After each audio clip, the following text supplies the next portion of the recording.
സ്വാഭിമാൻ ഹിന്ദു എന്നുള്ളതാണ്. എന്തുകൊണ്ടായിരിക്കാം നമ്മുടെ ഒരു ക്ഷേത്ര തട്ടകത്തിൽ സ്വാഭിമാൻ എന്നൊരു വിഷയം കൊടുത്തിരിക്കുന്നത് എന്ന് നമ്മൾ ചിന്തിക്കണം. അവിടെ അപരാധങ്ങളെല്ലാം പൊറുക്കണമെന്ന് പ്രാർത്ഥിച്ച് ഏറ്റുചൊല്ലി നടയിറങ്ങി വരുമ്പോൾ അഭിലാഷ് ഇവിടെ എല്ലാവരോടും സദസ്സിൽ ഇരിക്കാൻ വേണ്ടിയിട്ടുള്ള അഭ്യർത്ഥന അപേക്ഷയൊക്കെ ഉണ്ടായി. പക്ഷെ അപ്പോഴും നമ്മുടെ മുൻവശത്തുള്ള ഒരു 5-10 കസേരകൾ ഒഴിഞ്ഞു കിടക്കുകയാണ്. നമുക്കെപ്പോഴും പിന്നിൽ ഒളിച്ചിരിക്കണം എന്നുള്ളൊരാഗ്രഹമുണ്ടോ എന്ന് എനിക്കൊരു ശങ്ക. ശങ്കിക്കേണ്ട ആവശ്യമില്ല. ഇന്ന് ലോകത്തിൽ ഏറ്റവും അറിയപ്പെടുന്ന ഒരു സംസ്കൃതിയാണ് ഭാരതത്തിൻ്റെ ഹിന്ദുത്വം അല്ലെങ്കിൽ സനാതന ധർമ്മം അല്ലെങ്കിൽ ഭാരതീയ സംസ്കൃതി എന്ന് പറയുന്നത്. കഴിഞ്ഞ 2 ആഴ്ചയായിട്ടില്ല നമ്മുടെ ഭാരതത്തിൻ്റെ പ്രധാനമന്ത്രി ഒരു ഹിന്ദു ക്ഷേത്രത്തിന് അറബ് രാജ്യത്തിൻ്റെ മണ്ണിൽ പ്രതിഷ്ഠാ കർമ്മം നടത്തി. 700 കോടി രൂപയാണ്. നമ്മൾ ന്യൂസിലൊക്കെ കണ്ടിരിക്കും, കേട്ടിരിക്കും. അവിടെ പതിച്ചിരിക്കുന്ന മാർബിളുകൾ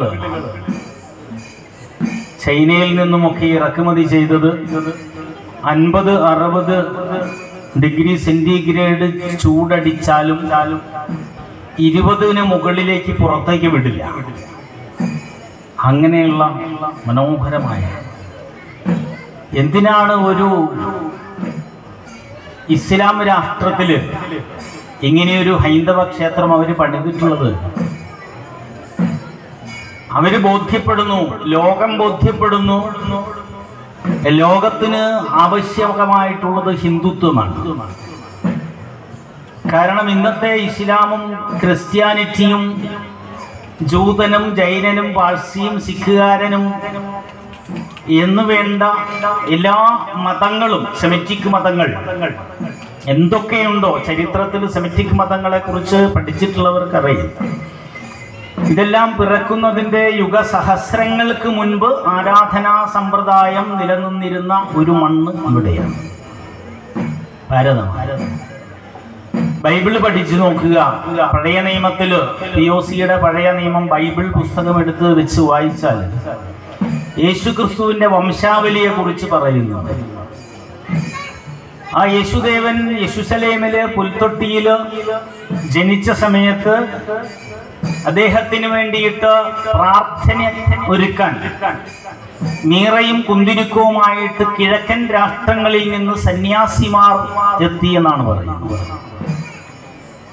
ആ ജെറുസലേമിന്റെ കിഴക്കൻ രാഷ്ട്രം ഭാരതമാണ്. അതുവരെ ജെറുസലേമിൽ പ്രാർത്ഥനാ രീതി അറിയില്ല. പ്രാർത്ഥിക്കാൻ ലോകത്തിനെ പഠിപ്പിച്ചത് ഭാരതമാണ്. എന്ത് പ്രാർത്ഥിക്കണമെന്ന് പഠിപ്പിച്ചത്, എന്ത് ചിന്തിക്കണമെന്ന് പഠിപ്പിച്ചത്, ഇന്ന് ചരിത്രകാരന്മാർ പോലും ചിന്തിച്ച് എത്താത്തതാണ് ഋഗ്വേദത്തിന്റെ കാലം. നമ്മളിവിടെ ചൊല്ലി പ്രാർത്ഥിച്ചു. വൃക്ഷങ്ങളോട്, പക്ഷികളോട്, മൃഗങ്ങളോട്, പിതൃപിതാമഹന്മാരോട്, കുട്ടികളോട്, സ്ത്രീജനങ്ങളോട് ഏതെങ്കിലും തരത്തിൽ ഞാനോ എൻ്റെ കുടുംബത്തിൽപ്പെട്ടവരോ എനിക്ക് പരിചിതരായവരോ എന്ന് തുടങ്ങിയിട്ട് ആരെങ്കിലും ഏതെങ്കിലും തരത്തിലുള്ള അപരാധങ്ങൾ ചെയ്തിട്ടുണ്ടെങ്കിൽ അതെല്ലാം മാപ്പാക്കണം, പൊറുക്കണം. ഞാൻ സാധാരണ മനുഷ്യനാണ്, ഒരു ജീവി മാത്രമാണ് പ്രപഞ്ചത്തില്. അങ്ങനെ പറയുമ്പോൾ ആ ഭാരതത്തിന്റെ സംസ്കൃതി എന്താണെന്ന് ആലോചിച്ച് നോക്കുക. ഈ ക്ഷേത്രത്തിന്റെ സംസ്കാരം എന്താണെന്ന് ആലോചിച്ച് നോക്കുക. ഇവിടെയുള്ള കോടാനുകോടി ജീവജാലങ്ങൾ, 84 ലക്ഷം ജീവി വർഗങ്ങളുണ്ടെന്നാണ്. 84 ലക്ഷം ജീവികളല്ല, ജീവി വർഗങ്ങൾ. ഉദാഹരണത്തിന് പുലിയും പൂച്ചയും കൈതപ്പുലിയും ഒക്കെ ഒരൊറ്റ വർഗത്തിൽ പെടുന്നതാണ്. അങ്ങനെ തന്നെ ഒരു വർഗത്തിൽ തന്നെ 100-ലധികം 1000-ലധികം ജീവികളുണ്ട്. ഇങ്ങനെ 84 ലക്ഷം ജീവിവർഗങ്ങളിൽ കോടാനുകോടി ജീവികൾക്കും ശാന്തിയും സമാധാനവും ഉണ്ടാവട്ടെ എന്ന് പ്രാർത്ഥിക്കുന്ന ഋഗ്വേദത്തിലെ സൂക്തം കാണാം. ഋഗ്വേദത്തിലെ 10-ാം മണ്ഡലത്തിലെ അർദ്ധസൂക്തം ശംനോ ഭവ ദിപദേശം ചതുഷ്പദേ എന്ന് പറയുന്നു. ഇരുകാലികൾക്കും 4കാലികൾക്കും സുഖമുണ്ടാവട്ടെ, ശാന്തിയുണ്ടാവട്ടെ. ലോകത്തിൽ ആരാണ് അങ്ങനെ ജപിച്ചത്? എല്ലാ ജീവികൾക്കും ശാന്തിയില്ല. ഒരു മതത്തിന് മാത്രമല്ല, ഒരു ജാതിക്കല്ല, ഒരു വർഗത്തിനല്ല, മനുഷ്യന് മാത്രമല്ല, ഒരു പ്രദേശത്തെ മനുഷ്യർക്കല്ല, ലോകത്തിൽ മുഴുവനുള്ള. അപരാധം ചൊല്ലി പ്രാർത്ഥിക്കുമ്പോൾ അർത്ഥം തിരിച്ചറിയുമോ എന്ന് എനിക്ക് ശങ്ക. അറിയണം. നമ്മള് ബ്രാഹ്മണരോടോ പക്ഷിമൃഗാദികളോടോ അപരാധം ചെയ്തിട്ടുണ്ടെങ്കിൽ എന്ന് പറയുമ്പോൾ ഇന്നത്തെ ചില ബുദ്ധിജീവികൾ, ഇന്നുകൊണ്ടല്ല ബുദ്ധിജീവികൾ, കരദൂഷണ ശിരസ്സുകളെ പോലെ ഗണപതി ഹോമം ചവിട്ടിത്തെറിപ്പിച്ച് പൂജാവിധികളുടെ പാത്രങ്ങളൊക്കെ വലിച്ചെറിഞ്ഞ് പുരോഗമനത്തിന് വേണ്ടിയിട്ട് മുറവിളി കൂട്ടുകയും അതേ സമയത്ത് കോടാനുകോടി അമ്മമാര് പല രാഷ്ട്രങ്ങളിൽ നിന്ന് പോലും വന്നിട്ട്, പല മേഖലകളിൽ നിന്ന് പോലും വന്നിട്ട് കഴിഞ്ഞ വെള്ളിയാഴ്ചയും ശനിയാഴ്ചയും ഒക്കെ ഒത്തുകൂടി ഞായറാഴ്ചയില് തിരുവനന്തപുരത്ത് എല്ലാവരും ഒന്നിച്ചു ചേർന്നിട്ട് അവിടെ പൂജ നടത്തുമ്പോൾ കോടാനുകോടി അമ്മമാര്, അതിനിടയിലൂടെ ഒരു ഭീകരൻ വാഹനവുമായിട്ട് കടന്നു പോകുന്നു. ആ ഭീകരൻ ചില കടകളിൽ കയറിയിട്ട് ബഹളം വെച്ച സമയത്ത് ആളുകൾ വളഞ്ഞു പിടിച്ചു കൂടി അയാളെ പിടിച്ചു കൊണ്ടുപോകാൻ സമയത്ത് എന്റെ വണ്ടി എടുക്കാനുണ്ടെന്ന് പറഞ്ഞു പോലീസ് ഉദ്യോഗസ്ഥന്മാരോട്. ആ വണ്ടി എടുക്കാൻ വേണ്ടി ചെന്നപ്പോ ആ വണ്ടിയുടെ മുകളിൽ സ്റ്റിക്കർ ഒട്ടിച്ചിരിക്കുന്നത് പോലീസ് എന്നാണ്. പോലീസ് വണ്ടിയിൽ ഭീകരൻ കളിച്ചുകൊണ്ടിരിക്കുക കേരളത്തിന്റെ മണ്ണിൽ. യവനെ ചവിട്ടി തെറിപ്പിക്കാൻ പറ്റാത്തവൻ, ഭീകരതയെ ഒടുക്കാൻ പറ്റാത്തവർ, മദ്യവും മയക്കുമരുന്നും പണ്ട് കേട്ടിരുന്നത് നമ്മള് കഞ്ചാവ് എന്നായിരുന്നു. പിന്നെ കുറച്ച് കഴിഞ്ഞപ്പോൾ ചെരസെന്നും ഹങ്കെന്നും ഹാഷിഷെന്നും ബ്രൗൺ ഷുഗർ എന്നും പറഞ്ഞ് പെത്തടിയിലൂടെ കടന്ന് ഇന്ന് MDMA നമ്മുടെ വീടിന്റെ വാതിക്കൽ വന്ന് മുട്ടുന്ന സമയത്ത് നമ്മുടെ കുട്ടികൾ 14, 15, 12, 10 വയസ്സ് പോലും ആവാത്തപ്പോൾ അവരെ പോലും പിടിമുറുക്കിയിട്ട് 5 കൊല്ലം കൊണ്ട് അവരുടെ അസ്ഥി പോലും ദ്രവിച്ചു പോകുന്ന തരത്തിലേക്കുള്ള അതിശക്തമായിട്ടുള്ള കെമിക്കൽ റിയാക്ഷൻസ് ഉള്ള MDMA നമ്മുടെ മുന്നിലെത്തി നിൽക്കുമ്പോൾ അതിനെതിരെ എന്ത് ചെയ്യണമെന്നറിയാതെ, ഒന്നും ചെയ്യാതെ നോക്കി നിൽക്കുന്ന പുരോഗമനവാദികൾ തിരിച്ചറിയേണ്ടത്, നമ്മുടെ ഇടയിലും നമ്മളും തിരിച്ചറിയേണ്ടത്, ലോകത്തിന് ശാന്തിയും സമാധാനവും പ്രാർത്ഥിച്ച മണ്ണാണ് ഭാരതത്തിൻ്റെത്. ഇന്ന് 27 മതരാഷ്ട്രങ്ങളുണ്ട് ലോകത്തിൽ. ഇറാനും ഇറാഖും തുടങ്ങിയിട്ട് സൗദി അറേബ്യയിലെ പല രാഷ്ട്രങ്ങളും, വിഭജിക്കപ്പെട്ട പല രാഷ്ട്രങ്ങളുമായിട്ട് അവിടങ്ങളിലെല്ലാം നടമാടുന്നത് ഏതൊരു ഗ്രന്ഥമാണോ പറയുന്നത് ആ ഗ്രന്ഥത്തിൽ മാത്രം വിശ്വസിക്കുകയും അവരുടെ പ്രവാചകനെ മാത്രം വിശ്വസിക്കുകയും അവരുടെ പൂജാവിധികളെയോ പ്രാർത്ഥനകളെയോ മാത്രം അംഗീകരിക്കുകയും ചെയ്താൽ മാത്രമേ നിങ്ങൾക്ക് സ്വർഗമുള്ളൂ. ഞാൻ ചോദിക്കട്ടെ, ഇവിടെ സ്വർഗം വേണമെന്ന് ആഗ്രഹമുള്ളവരെന്ന് കൈകൊണ്ട്, സ്വർഗത്തിൽ പോകണമെന്ന് ആഗ്രഹമുള്ളവരെന്ന് കൈവക്ക്. അരുല്ലേ? സ്വർഗത്ത് പോണ്ടേ? പോണോ? ഭാരതത്തിലെ ആരാധനയിൽ സ്വർഗമില്ല, മോക്ഷമേ ഉള്ളൂ. ഭാരതത്തിലെ ക്ഷേത്രങ്ങളിലുള്ള ആരാധനയിൽ സ്വർഗമില്ല, മോക്ഷമേ ഉള്ളൂ. മോക്ഷം എന്ന് പറഞ്ഞാൽ മമ ഇച്ഛ മോക്ഷം, എന്റെ ആഗ്രഹം മോക്ഷമാണ്. എന്റെ എന്ന് പറയുമ്പോൾ ഞാൻ ആരാണ്? അഹം ബ്രഹ്മസ്മിൻ, ഞാൻ ബ്രഹ്മമാണ്. ഈ ബ്രഹ്മത്തിന് എന്താണ് മോക്ഷം, എന്താണ് ഇച്ഛ? പരബ്രഹ്മത്തിൽ അങ്ങ് ലയിക്കുക എന്നുള്ളതാണ്. നമ്മൾ എവിടെ നിന്ന് വന്നു? ആർക്കെങ്കിലും ഇവിടെ അറിയോ? നമ്മൾ ഏതെങ്കിലും ഇന്ന അച്ഛന്റെ, ഇന്ന അമ്മയുടെ, ഇന്ന സഹോദരങ്ങളുടെ, ഇന്ന സ്ഥലത്ത്, ഇന്ന രൂപത്തില്, ഇന്ന ജാതിയില്, ഇന്ന മതത്തില്, ഇന്ന രീതിയില് ജനിക്കും എന്ന് ഉറപ്പിച്ച് പറയാൻ ആർക്കെയും സാധിച്ചിരുന്നു ജനിക്കുന്നതിന് മുൻപ്? ഇപ്പോൾ നമുക്ക് തിരിച്ചറിയാൻ പറ്റുമോ? എങ്ങനെയാണ് നമ്മൾ ഈ അച്ഛനിലെത്തിയത്, ഈ അമ്മയിലെത്തിയത്, ഈ മണ്ണിലെത്തിയത്? ഇങ്ങനെ സുന്ദരനും സുന്ദരികളുമായിട്ടിരിക്കുന്നത് അല്ലേ? സുന്ദരനും സുന്ദരികളൊക്കെ അല്ലേ? ആണോ? ഒരു നിശ്ചയമില്ലയൊന്നിനും, വരുമോരോ ദിശ വന്ന പോലെ പോവും.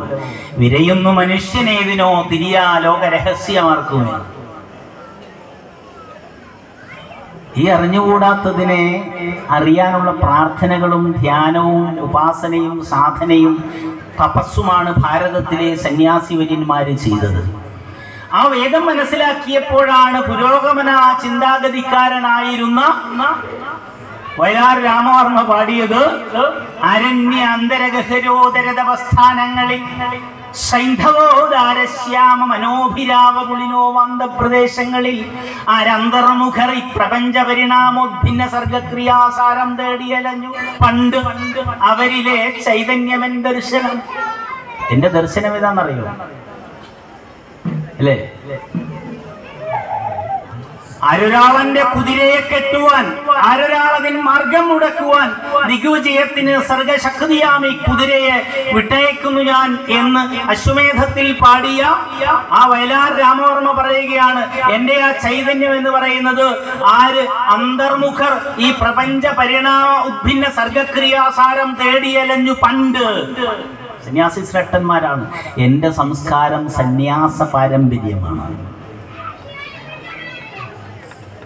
വയലാർ രാമവർമ്മ പറയാണ്, യുദ്ധത്തിലൂടെയും കലാപങ്ങളിലൂടെയും വിദ്വേഷങ്ങളിലൂടെയും ആയുധമെടുത്തിട്ട് പോരാടിയിട്ട് പിടിച്ചടക്കി നശിപ്പിച്ച് മതപരിവർത്തനം നടത്തി തച്ചുടച്ച് ചവിട്ടിക്കൊന്ന് നിരന്തരം നടന്നുകൊണ്ടിരിക്കുക. കഴിഞ്ഞ ദിവസങ്ങളിലൊക്കെ നമ്മളല്ലാത്ത, നമ്മുടെ ചിന്തയല്ലാത്ത, ഞാനല്ലാത്ത, ഞാൻ പറയുന്നത് കേൾക്കാത്ത, എന്റെ പ്രത്യയശാസ്ത്രത്തിൽ ജീവിക്കാത്ത, എന്റെ മതത്തിൽ, എന്റെ ജാതിയിൽ, എന്റെ വർഗത്തിൽ, എന്റെ വർണ്ണത്തിൽ ജീവിക്കാത്ത ആളുകളെയൊക്കെ അടിച്ച് ഉടച്ച് ചവിട്ടി കൂട്ടി കെട്ടിത്തൂക്കും ഞങ്ങള് എന്ന് പറയുന്ന തത്വശാസ്ത്രത്തിൽ വിശ്വസിച്ചിരുന്ന ONV പാടി വളപ്പെട്ടുകൾ എന്ന് പറയുന്ന ഒരു കവിതയിൽ അദ്ദേഹം പറയാണ്, മൈപ്പിലി എന്ന് പറയുന്ന സമാഹാരം കാലിക്കറ്റ് യൂണിവേഴ്സിറ്റി പ്രസിദ്ധീകരണമാണ്. നമ്മളൊന്ന് തപ്പിയാ കിട്ടും, പറഞ്ഞു വെറുതെ കടന്നു പോവുകയല്ല, ഗൂഗിൾ അടിച്ചു നോക്ക്. അദ്ദേഹം പറയാണ്, തച്ചുടക്കലിൻ തത്വശാസ്ത്രങ്ങൾക്ക് അപ്രാപ്യം ഈ കൊച്ചു ദുഃഖത്തിൻ പച്ചത്തുരുത്തിൽ അണഞ്ഞു ഞാൻ. തച്ചുടക്കലിന്റെ തത്വശാസ്ത്രങ്ങൾക്ക് അപ്രാപ്യമാണ് മനുഷ്യനെ മനുഷ്യനായി കാണാൻ. യുഗങ്ങളോളം തപസ് ചെയ്ത സന്യാസിമാര് പറഞ്ഞത്, ഇവിടുത്തെ പാമ്പും പട്ടിയും പൂച്ചയും ഈച്ചയും എല്ലാം നമ്മുടെ ജീവന്റെ അംശമാണ് എന്ന്. ഇതാണ് നമ്മുടെ സംസ്കൃതി. ലോകത്തിന് അഭിമാനിക്കാൻ ഹിന്ദുവിനുള്ളത് എല്ലാ ജീവജാലങ്ങളെയും സംരക്ഷിക്കാനുള്ള കരുത്തുള്ള സംസ്കൃതി, പിതൃത്വമുള്ളത്, സംസ്കാരമുള്ളത്, ദേശീയ ബോധമുള്ളത് നമ്മുടെ രാഷ്ട്രത്തിനാണ്. അതുകൊണ്ടാണ് UAക്കാര് ഹിന്ദു ക്ഷേത്രം അവിടെ പണിതത്. ഇതാണ് ലോകത്തിന് ആവശ്യകമായിരിക്കുന്നത്. തച്ചുടക്കലിൻ തത്വശാസ്ത്രങ്ങളല്ല, മതപരിവർത്തനങ്ങളിലൂടെ ഒരു കയ്യിൽ ആ മതത്തിന്റെ ഗ്രന്ഥവും മറുകൈയിൽ വാളും പിടിച്ചുകൊണ്ട് നിങ്ങൾ ഇതിലേക്ക് ചേക്കേറിയാൽ മാത്രമേ സ്വർഗമുള്ളൂ എന്ന് പറയുന്ന മതങ്ങളല്ല വേണ്ടത് എന്ന് ഇന്ന് അവർ തീരുമാനിച്ചിരിക്കുന്നു. ലോകം എങ്ങോട്ട് പോകുന്നു എന്ന് തിരിച്ചറിയുക.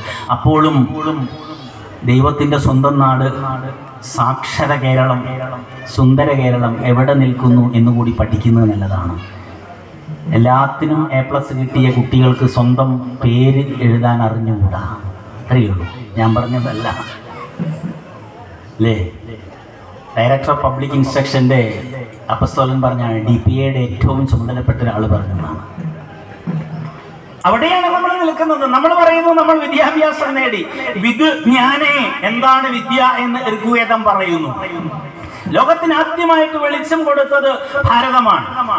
വിജ്ഞാനേ, വിദ്യ എന്ന് പറഞ്ഞാൽ അതിന്റെ ധാതു വിദ് എന്നുള്ളതാണ്. വിദ് എന്ന് പറഞ്ഞാൽ അറിയുക എന്നാണ്. എന്താണ് അറിയേണ്ടത്?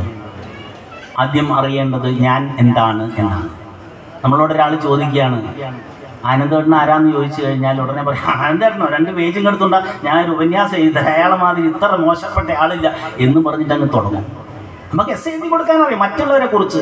പക്ഷെ നമ്മളോട് ചോദിക്കുകയാണ്, സാർ നിങ്ങൾ നിങ്ങളെ കുറിച്ച് എന്തെങ്കിലും പറയുന്നുണ്ടോ? എന്നെ കുറിച്ച് ഞാനെന്ത് പറയാനാ? സത്യത്തിൽ ചിന്തിക്കുന്ന ആളുകൾ അതേ പറയുള്ളൂ. ചിന്തിക്കാത്തവൻ പറയും ഞാൻ മഹാനാണ്, ഞാൻ കഴിവുള്ളവനാണ് അല്ലേ. ഒരു തമാശ പറയാട്ടോ, ഞാൻ പറഞ്ഞ തമാശയല്ല, ആരോ പറഞ്ഞതാ. 47 സ്വാതന്ത്ര്യം കിട്ടി ഭാരതത്തിന്. അങ്ങനെ നമ്മുടെ പ്രഥമ പ്രധാനമന്ത്രി ഇങ്ങനെ പല സ്ഥലത്തും സഞ്ചരിക്കുമ്പോൾ ഒരു ദിവസം, നെഹ്റു അല്ലേ, നല്ല കഴിവുള്ള ആളാണ്, സ്കോളർ അല്ലേ അദ്ദേഹം. ഇന്ന് പല ആളുകളും അങ്ങനെയൊന്നുമല്ല. നെഹ്റുവിന് നല്ല കഴിവുണ്ടായി. ഗ്ലിംസസ് ഓഫ് വേൾഡ് ഹിസ്റ്ററി വായിച്ചാൽ അറിയാം, ഡിസ്കവറി ഓഫ് ഇന്ത്യ വായിച്ചാൽ അറിയാം. കുട്ടികൾ അധ്യാപകരൊക്കെ അവിടെ ഉണ്ടെങ്കിൽ ഒന്നുകൂടെ മറക്കുക അതൊക്കെ. അപ്പോഴാണ് നെഹ്റുവിനെ നമുക്ക് പഠിക്കാൻ പറ്റുക, അപ്പോഴാണ് ഭാരതത്തെയും പഠിക്കാൻ പറ്റുക. അങ്ങനെ പറഞ്ഞു, നമുക്ക് ഈ ഭ്രാന്താശുപത്രികളൊക്കെ ഒന്ന് സന്ദർശിച്ചാലോ. അങ്ങനെ പല ഭ്രാന്താശുപത്രിയും സന്ദർശിക്കുമ്പോൾ ഒരു സ്ഥലത്ത് ചെന്നപ്പോൾ അവിടെ സെക്യൂരിറ്റി ഉദ്യോഗസ്ഥന്മാർ പറഞ്ഞു, ഇതേ അവിടെ പുല്ല് പറിച്ചുകൊണ്ട് ആ ഗാർഡനൊക്കെ നന്നാക്കുന്ന ആൾ കുറേയൊക്കെ മാറിയിട്ടുണ്ട്, നല്ല മനുഷ്യനാണ്, നല്ല വിദ്യാഭ്യാസമുള്ള ആൾ, ഈ പല ഭാഷ അറിയാം, സാറ് ഇംഗ്ലീഷോ ഹിന്ദിയിലൊക്കെ സംസാരിച്ചാലും മറുപടി കിട്ടും. അങ്ങനെ നെഹ്റു അദ്ദേഹത്തിൻ്റെ അടുത്ത് ചെന്നിട്ട് ചോദിച്ചു, എന്തൊക്കെയാണ് വിശേഷം എന്ന് ചോദിച്ചപ്പോൾ പറഞ്ഞു, അങ്ങനെ സുഖം തന്നെ, അപ്പോൾ വീട്ടിലേക്ക് തിരിച്ചു പോകണം ഉണ്ട്, ആഗ്രഹമുണ്ട് എന്നൊക്കെ പറഞ്ഞു. നിങ്ങൾ ആരാന്ന് ചോദിച്ചു. അയാൾ പറഞ്ഞു, ഞാൻ ജവഹർലാൽ നെഹ്റു ആണ്, ഇന്ത്യൻ പ്രധാനമന്ത്രിയാണെന്ന്. അപ്പോൾ അയാൾ പറഞ്ഞു, ഞാനിവിടെ വന്നപ്പം ഗാന്ധിജിയാണെന്ന് പറഞ്ഞിട്ടാണ് വന്നത്, കുറച്ച് കഴിയുമ്പോൾ മാറിക്കോളുമെന്ന് പറഞ്ഞു. അപ്പോൾ അയാൾ വിചാരിച്ചത് ഇയാൾക്ക് ഭ്രാന്താണ്. പക്ഷെ അത് പറഞ്ഞിട്ട് അവസാനം പറഞ്ഞു, ആരോ പറഞ്ഞു കൊടുത്തു, അല്ല ഒറിജിനലാണ്, പ്രധാനമന്ത്രി തന്നെയാണെന്ന് പറഞ്ഞു. അങ്ങനെ തിരിച്ചു പോകുന്ന സമയത്ത് ഒരു കല്ല് വന്ന് കൊണ്ടുവന്നു. അത് വെറും കഥയാട്ടോ. നെഹ്റു തിരിഞ്ഞു നോക്കി പറയും, ഞാൻ പറഞ്ഞു മറന്നുവല്ലേ, എന്നെ ഒന്ന് വെറുതെ വിടാൻ പറയണം. അയാളെ ഭ്രാന്ത് മാറിയിട്ടില്ല. ഇന്ന് പലപ്പോഴും നമ്മുടെ ഇടയിൽ ബുദ്ധിമോശമുള്ളവരെന്ന് പറഞ്ഞ് ചിത്രീകരിക്കപ്പെടുന്നവർ ആരാണ് എന്ന് തിരിഞ്ഞു നോക്കുക.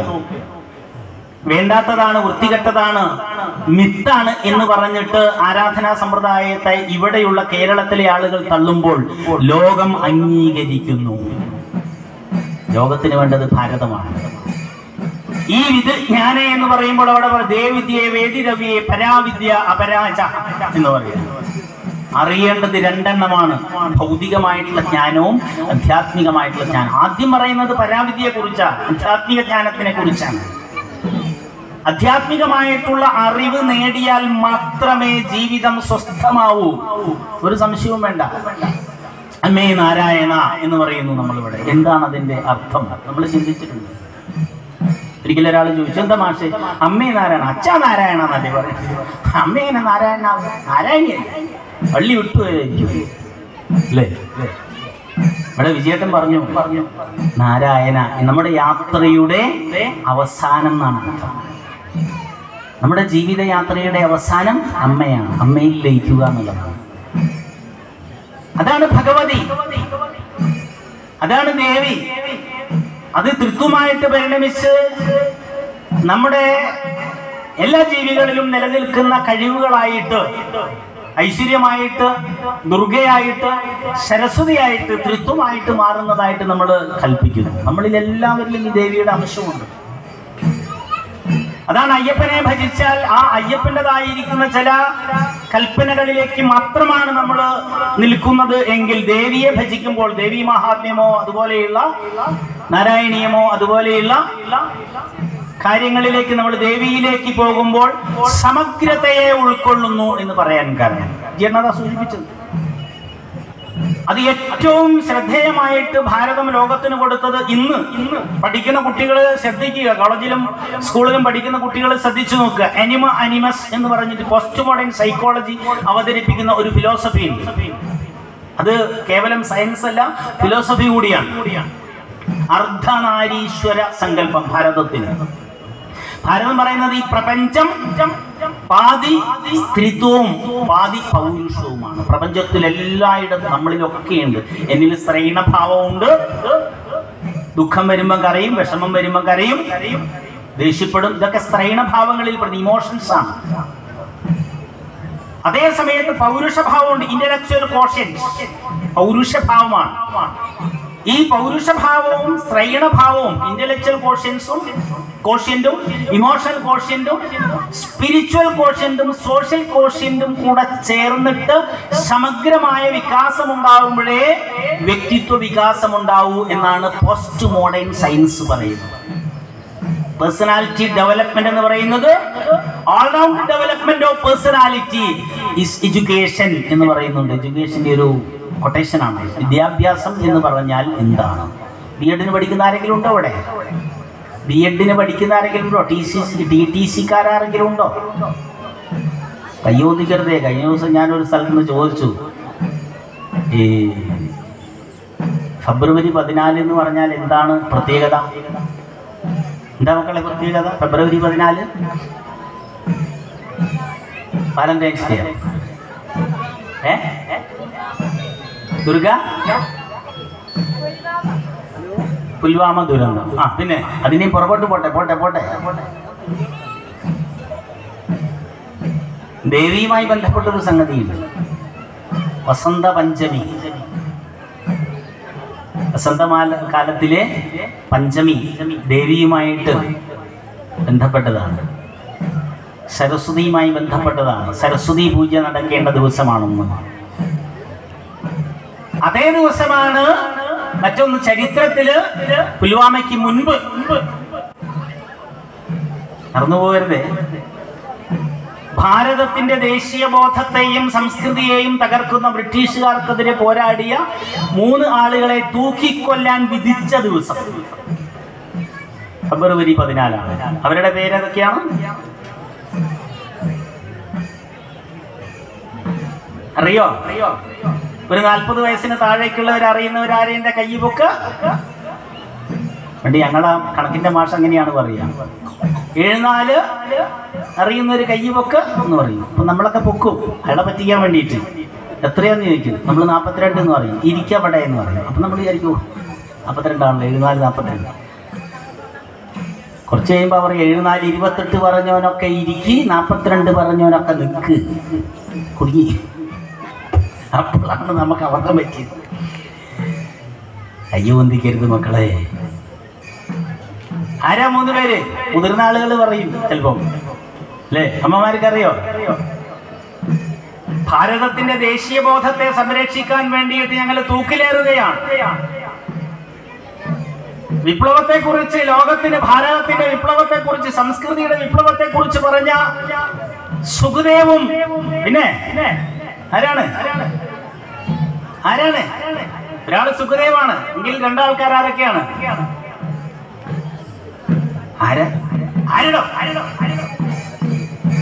ആരാണ്?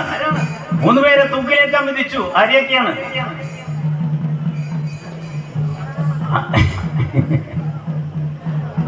കണ്ടുപിടിക്കേണ്ടത് വാലന്റൈൻസ് ഡേ നമുക്ക് ഓർമ്മയുണ്ട്. രാജഗുരുവിനെയും സുഖദേവിനെയും പിന്നെ എൻ്റെ അമ്മ അടുത്ത കഥയും ഞാൻ പറയേണ്ടി വരും. അടുത്ത കാലത്തല്ല, കുറച്ചു കാലം മുമ്പ് പലയിടത്തും പറഞ്ഞ കഥയാണ്. പെണ്ണ് കാണാൻ പോയിട്ടൊരു വീട്ടിലെത്തിയപ്പോൾ മൊബൈലും കാര്യമൊക്കെ ആയിട്ടുണ്ട് കേട്ടോ. ഒരു 10 കൊല്ലം 20 കൊല്ലത്തിൻ്റെ ഇടയ്ക്കാണ്. അവിടുന്ന് പെണ്ണും ചക്കനും കൂടെ ഇങ്ങനെ സ്വകാര്യമൊക്കെ പറഞ്ഞപ്പോൾ അച്ഛൻ ഇന്നിവിടെ ഇല്ലയെന്ന് പറഞ്ഞു. അവിടെ അച്ഛൻ പുറത്ത് ജോലിയാണ്, പുറത്താളത്. അതെ അല്ലേ എന്ന് പറഞ്ഞു. അങ്ങനെ ചേട്ടൻ എന്താ ചെയ്യുന്നതെന്ന് വെച്ചും പറഞ്ഞു. ഞാൻ ഹിസ്റ്ററിയിൽ PhD ചെയ്യുകയാണെന്ന് പറഞ്ഞു. ഞാനും ഹിസ്റ്ററിയിൽ PG ചെയ്തുകൊണ്ടിരിക്കുകയാണ് എന്നൊക്കെ പറഞ്ഞു. എന്നാൽ ശരി, രാത്രിയിൽ ഞാൻ വിളിക്കാമെന്നൊക്കെ പറഞ്ഞ് നമ്പറൊക്കെ മേടിച്ച് തിരിച്ചു പോയി. രാത്രിയിൽ വിളിക്കാൻ കണക്കായിട്ട് പടിയിറങ്ങുമ്പോഴാണ് കോലായിൽ കുറേ ഫോട്ടോസ് വെച്ചിട്ടുണ്ട്. അപ്പം പെട്ടെന്നൊരു ഫോട്ടോ കണ്ടപ്പോൾ ഇവളോട് വേഗം ഈ പയ്യൻ ചോദിച്ചു, അച്ഛൻ മിലിറ്ററിയിലല്ലേ എന്ന് ചോദിച്ചു. അവളൊന്നും മിണ്ടിയില്ല. രാത്രി വിളിച്ചപ്പം ചോദിച്ചു, ചേട്ടൻ ഹിസ്റ്ററിയിൽ PhD ചെയ്യുകയാണെന്നല്ലേ പറഞ്ഞതെന്ന് ചോദിച്ചു. സുഭാഷ് ചന്ദ്രബോസിനെ കണ്ടാൽ തിരിച്ചറിഞ്ഞൂടാല്ലേ എന്ന് ചോദിച്ചു. അവളെ അച്ഛനാണെന്നാണ് വിചാരിച്ചത് മൂപ്പര്. അവിടെയാണ് നമ്മുടെ കേരളം നിൽക്കുന്നത്. നമ്മുടെ കുട്ടികളെ വിളിച്ചിട്ട് ചോദിക്കുക. ചെറിയ കുട്ടികളതിൽ നടക്കുന്നുണ്ടല്ലോ, അച്ഛൻ്റെ പേരെന്താണ്? അച്ഛൻ്റെ പേരെന്താണ്? അച്ഛൻ്റെ പേരെന്താണ്? അമ്മേനോട് ചോദിക്കണം. അമ്മേനോട് ചോദിക്കുമ്പോൾ പറയും മിണ്ടാണ്ട് കുത്തിനാടെ. കാരണം അമ്മയ്ക്ക് പറഞ്ഞൂടാ അച്ഛൻ്റെ പേര്. എന്തായാലും അച്ഛനുള്ളത് കൊണ്ടല്ലേ നമ്മളുണ്ടായത്. അതാണല്ലോ നമ്മൾ വിജയേട്ടനെയും രാമേന്ദ്രേട്ടനെയൊക്കെ ആദരിക്കുന്നത്. നമ്മളിവിടെ നിൽക്കുന്നതിന് കാരണം മറ്റാരൊക്കെ ആയിരിക്കും, അല്ലേ? നമ്മുടെ പാരമ്പര്യത്തെ നമ്മൾ മറന്നുകൊണ്ടിരിക്കുകയാണ്. ലോകം പഠിച്ചെടുക്കുന്നത് ഭാരതത്തിന്റെ പാരമ്പര്യത്തിൽ നിന്നാണ് അറിവ് പോയിട്ടുള്ളത്. ആ അറിവിനെ ചരിത്രത്തിലൂടെ, ഇതിഹാസത്തിലൂടെ, പുരാണങ്ങളിലൂടെ പറഞ്ഞു തന്നപ്പോൾ അതിനെ മാറ്റിമറിച്ചുകൊണ്ടാണ്, ആ നാടിന്റെ സംസ്കൃതിയെ തകർത്തുകൊണ്ടാണ് പല അധിനിവേശ മതങ്ങളും കടന്നു വന്നത്. സ്വയം അഭിമാനിക്കാൻ നമുക്ക് എന്തുണ്ട് എന്ന് ഇന്ന് ഹിന്ദു ചോദിക്കും. വേണമെങ്കിൽ എന്താ നമുക്ക് അഭിമാനിക്കാനുള്ളത്? ഹിസ്റ്ററിയിലെ പുസ്തകത്തിൽ 9ാം ക്ലാസ് പറഞ്ഞിരിക്കുക, ബ്രിട്ടീഷുകാർ ഇവിടെ വന്നില്ലായിരുന്നുവെങ്കിൽ, കൊല്ലം കൂടി അത് പഠിക്കാനുള്ളൂ കേട്ടോ, അത് മാറാൻ പോവാ. ന്യൂ എഡ്യൂക്കേഷൻ പോളിസി ഓഫ് 2020 കൂടിയിട്ട് കംപ്ലീറ്റ് മാറാൻ പോവാണ്. ടീച്ചേഴ്സ് ഇവിടെ ഉണ്ടാവുമല്ലോ, മനസ്സിലാവും. ഈ വർഷം വരെ പഠിച്ചുകൊണ്ടിരിക്കുകയാണ് 9ാം ക്ലാസ്സിലെ NCERT പുസ്തകത്തിൽ ബ്രിട്ടീഷുകാർ ഇവിടെ വന്നില്ലായിരുന്നെങ്കിൽ നമുക്ക് പ്രത്യേകമായിട്ട് ഒരു ഡെവലപ്മെന്റും ഉണ്ടാകുമായിരുന്നില്ല എന്ന്. മക്കളെ, ഞാൻ നേരത്തെ പറഞ്ഞ, നിങ്ങളോടല്ല പറയുന്നത്, നിങ്ങളിൽ നിന്ന് നാടുകളിലേക്ക് പോട്ടെ. ആ ഋഗ്വേദം മുതൽ 4 വേദങ്ങളെ സംസ്കൃത പണ്ഡിതന്മാരെ ഇവിടെ നിന്ന് വിളിച്ചു കൊണ്ടുപോയിട്ട് ഇംഗ്ലണ്ടിൽ ഇരുത്തിയിട്ട് തർജ്ജമ ചെയ്യിക്കാൻ വേണ്ടിയിട്ടാണ് മാക്സ് മുള്ളർ എന്ന് പറയുന്ന ഒരു വിദേശി ബ്രിട്ടന്റെ കാലത്ത് പണി തുടങ്ങിയത്.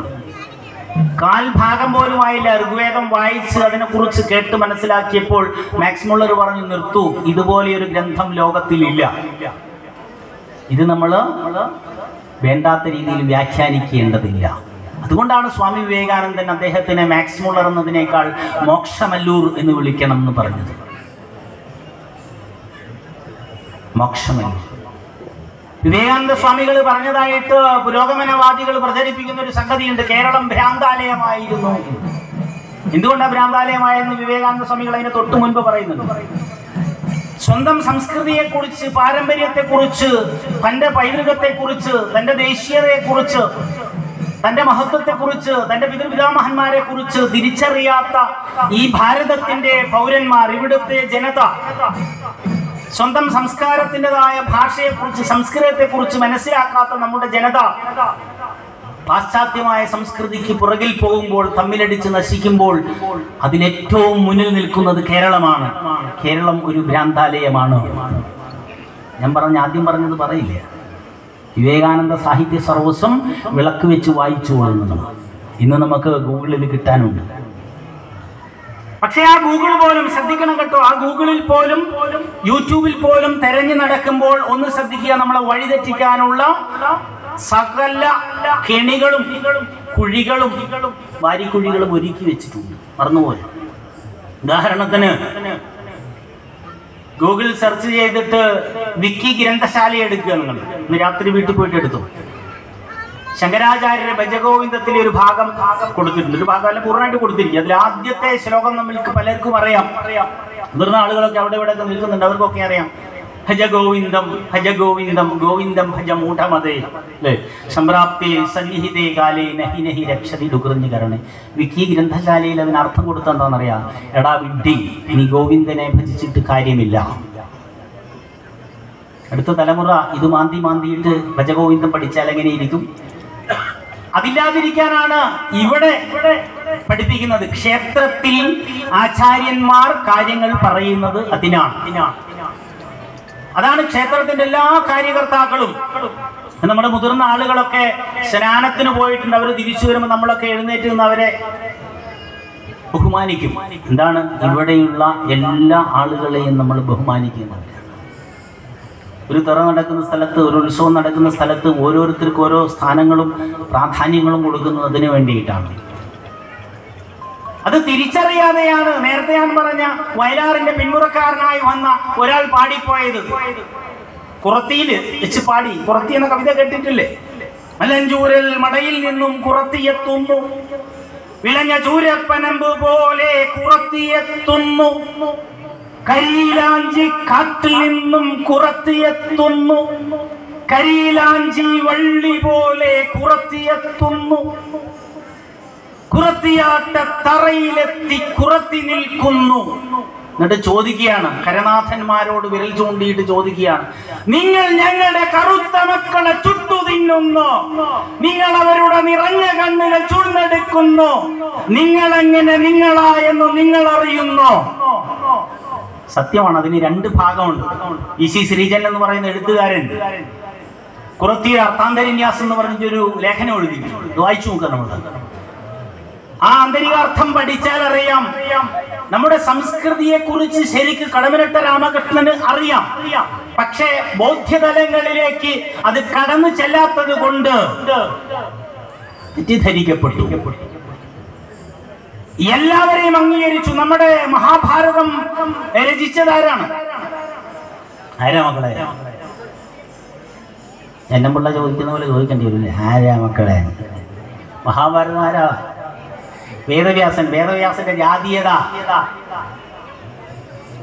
വേദവ്യാസന്റെ ജാതി വേദവ്യാസൻ ഇല്ലാത്തതിനെ കൊണ്ട് പറയാം, ഇല്ലെങ്കിൽ അയാൾ കേസ് കൊടുക്കും. മുക്കുവനാണ്. ലോക ഗുരുവായിട്ട് ഭാരതം ആദരിക്കുന്നത് ആരെയാണ്? ഏറ്റവും താഴേക്കടയിൽ കിടക്കുന്ന ജാട്ടുവർഗത്തിനും മടിയിൽ കിടക്കുന്ന ആ തീരപ്രദേശത്തെ ഒരു മുക്കുവ സ്ത്രീയുടെ മകനെ. ഇന്ന് നിങ്ങൾക്കറിയാം, അട്ടപ്പാടിയിലും അഗളിയിലും വയനാട്ടിലും ഇടുക്കിയിലുമൊക്കെ കാന്തല്ലൂരിലൊക്കെയുള്ള ആയിരക്കണക്കിന് വനവാസി സഹോദരങ്ങൾ വീടുകളില്ലാതെ, വഴിയില്ലാതെ, വെള്ളമില്ലാതെ പോയിരുന്ന് പത്രം വായിച്ചു നോക്ക്, നിങ്ങള് ചാനലുകൾ നോക്ക്, നിങ്ങള് കൃത്യമായിട്ട് കിട്ടും. അടിസ്ഥാന വർഗത്തിന് വേണ്ടിയിട്ട് കവിതകൾ എഴുതുകയല്ലാതെ അടിസ്ഥാന വർഗമായിരിക്കുന്ന ഹിന്ദുവിനെ ഒരു തരത്തിലും ഉണരാൻ അനുവദിക്കാത്ത പ്രത്യയശാസ്ത്രങ്ങൾ ലോകത്തിലേക്ക് കടന്നു വന്നത്, ഭാരതത്തിലേക്ക് കടന്നു വന്നത് ലോകത്തിൻ്റെ പല വിഭാഗങ്ങളിൽ നിന്ന് സത്യത്തിൽ നമ്മുടെ ഈ വിളക്കുകൾ തല്ലിക്കെടുത്താനാണ്. ഇവിടെ പ്രാർത്ഥന തുടങ്ങിയത് ദീപജ്യോതി പരം ജ്യോതി, ദീപജ്യോതി ജനാർദ്ദന, ദീപോ ഹരതുമേ പാപം, ദീപജ്യോതി നമോസ്തുതേ എന്നാണ്. പ്രാർത്ഥന ചൊല്ലിയ ആൾ പോയോ? പോയിട്ടുണ്ടാവുമെന്ന് എനിക്കറിയാം. പ്രാർത്ഥന എല്ലാം വേണ്ടി മാത്രം വന്നായിരിക്കും, പ്രഭാഷണം കേൾക്കാൻ വന്നല്ല. അതിന്റെ അർത്ഥം എന്താണ്? ദീപജ്യോതി പരം ജ്യോതി, പരമമായ ജ്യോതി ഈശ്വരൻ തന്നെയാണ് ഈ വെളിച്ചം. അസതോമാ സദ്ഗമയ തമസോമാ ജ്യോതിർഗമയ മൃത്യുർമാ അമൃതം ഗമയ. അസത്യത്തിൽ നിന്ന് സത്യത്തിലേക്ക് എന്നെ നയിക്കണമേ, ഇരുട്ടിൽ നിന്ന് വെളിച്ചത്തിലേക്ക് നയിക്കണമേ, അറിവിലേക്ക്. മരണത്തിൽ നിന്നും മരണമില്ലായ്മയിലേക്ക് എന്നെ നയിക്കണമേ. ഞാൻ നേരത്തെ ഒരു ചോദ്യം ചോദിച്ചു. നമുക്ക് ആർക്കെങ്കിലും നമ്മൾ ജനിച്ചതിൻ്റെ തലം അറിയുമോ? മരിക്കുന്നതിൻ്റെ തലം അറിയുമോ ആർക്കെങ്കിലും? ഇന്നിപ്പോൾ ഒരാൾ എന്നോട് ഇങ്ങനെ പറഞ്ഞുകൊണ്ടിരിക്കുകയാണ്, ഞാൻ എത്ര വയസ്സ് വരെ ഉണ്ടാവും? ഒരാൾ ചോദിച്ചാണ്. ഞാനാ ഒന്നും പറഞ്ഞിട്ടില്ല, അറിയില്ല എന്നോ അറിയുന്നൊന്നും പറഞ്ഞില്ല. ഒരു 60 വയസ്സ് വരെ. അപ്പം അയാൾ തന്നെ പറയാം, അയ്യോ ഇപ്പം തന്നെ 50ആയി, 60 പോരാ. നമ്മൾ ആഗ്രഹിച്ചിട്ട് എന്ത് കാര്യം? Desire is the root causes of all evils. Control the desire or suppress the desire. മെൻഷ്യസും ലാവോട്സും കൺഫ്യൂഷ്യസും ബുദ്ധനും ഒക്കെ പറയുന്നതാണ് ആഗ്രഹങ്ങൾ. അൺലിമിറ്റഡ് വാണ്ട്സ്, അപരിമിതമായ ആഗ്രഹങ്ങൾ, ലിമിറ്റഡ് റിസോഴ്സസ്. അത് പരിഹരിക്കാൻ എന്തുണ്ട് നമ്മുടെ കയ്യിൽ? നമ്മുടെ ആത്മനുണ്ട്, നമ്മുടെ ചിന്തയുണ്ട്, നമ്മുടെ അറിവുണ്ട്. നമ്മുടെ പ്രശ്നങ്ങളെ പരിഹരിക്കാൻ ഇന്ന് ടെൻഷനും സ്ട്രെസ്സും സ്ട്രെയിനും ഇല്ലാത്ത ആളുകളില്ല. ഷുഗറും പ്രഷറും കൊളസ്ട്രോളും ഇല്ലാത്ത ആളുകളില്ല. അസുഖങ്ങൾ പല തരത്തിൽ കയറി വരുന്നു. എങ്ങനെയെന്ന് നമ്മുടെ ഭാരതം പഠിപ്പിക്കുന്നു. ഋഗ്വേദത്തിലും അഥർവവേദത്തിലും പറയുന്നു, നിങ്ങളുടെ കുടുംബത്തിൽ ഒരാൾക്ക് അറ്റാക്ക് ഉണ്ടായി എന്ന് വിചാരിച്ചു, ഉദാഹരണത്തിന്, അല്ലെങ്കിൽ നിങ്ങളുടെ അച്ഛൻ, അല്ലെങ്കിൽ അമ്മ, അല്ലെങ്കിൽ മുത്തശ്ശി, മുത്തശ്ശൻ, മുതിർന്ന ആരെങ്കിലും, ജ്യേഷ്ഠൻ, ചേച്ചി, ആരെങ്കിലും ഷുഗർ ബാധിച്ചു, അങ്ങനെ കാഴ്ച പോയി, അല്ലെങ്കിൽ വിരൽ മുറിക്കേണ്ടി വന്നു, കണ്ണ് കാണാതെയായി, അങ്ങനെ ഒടുവിൽ മരിച്ചു. എനിക്കും വരുമോ, എനിക്കും വരുമോ?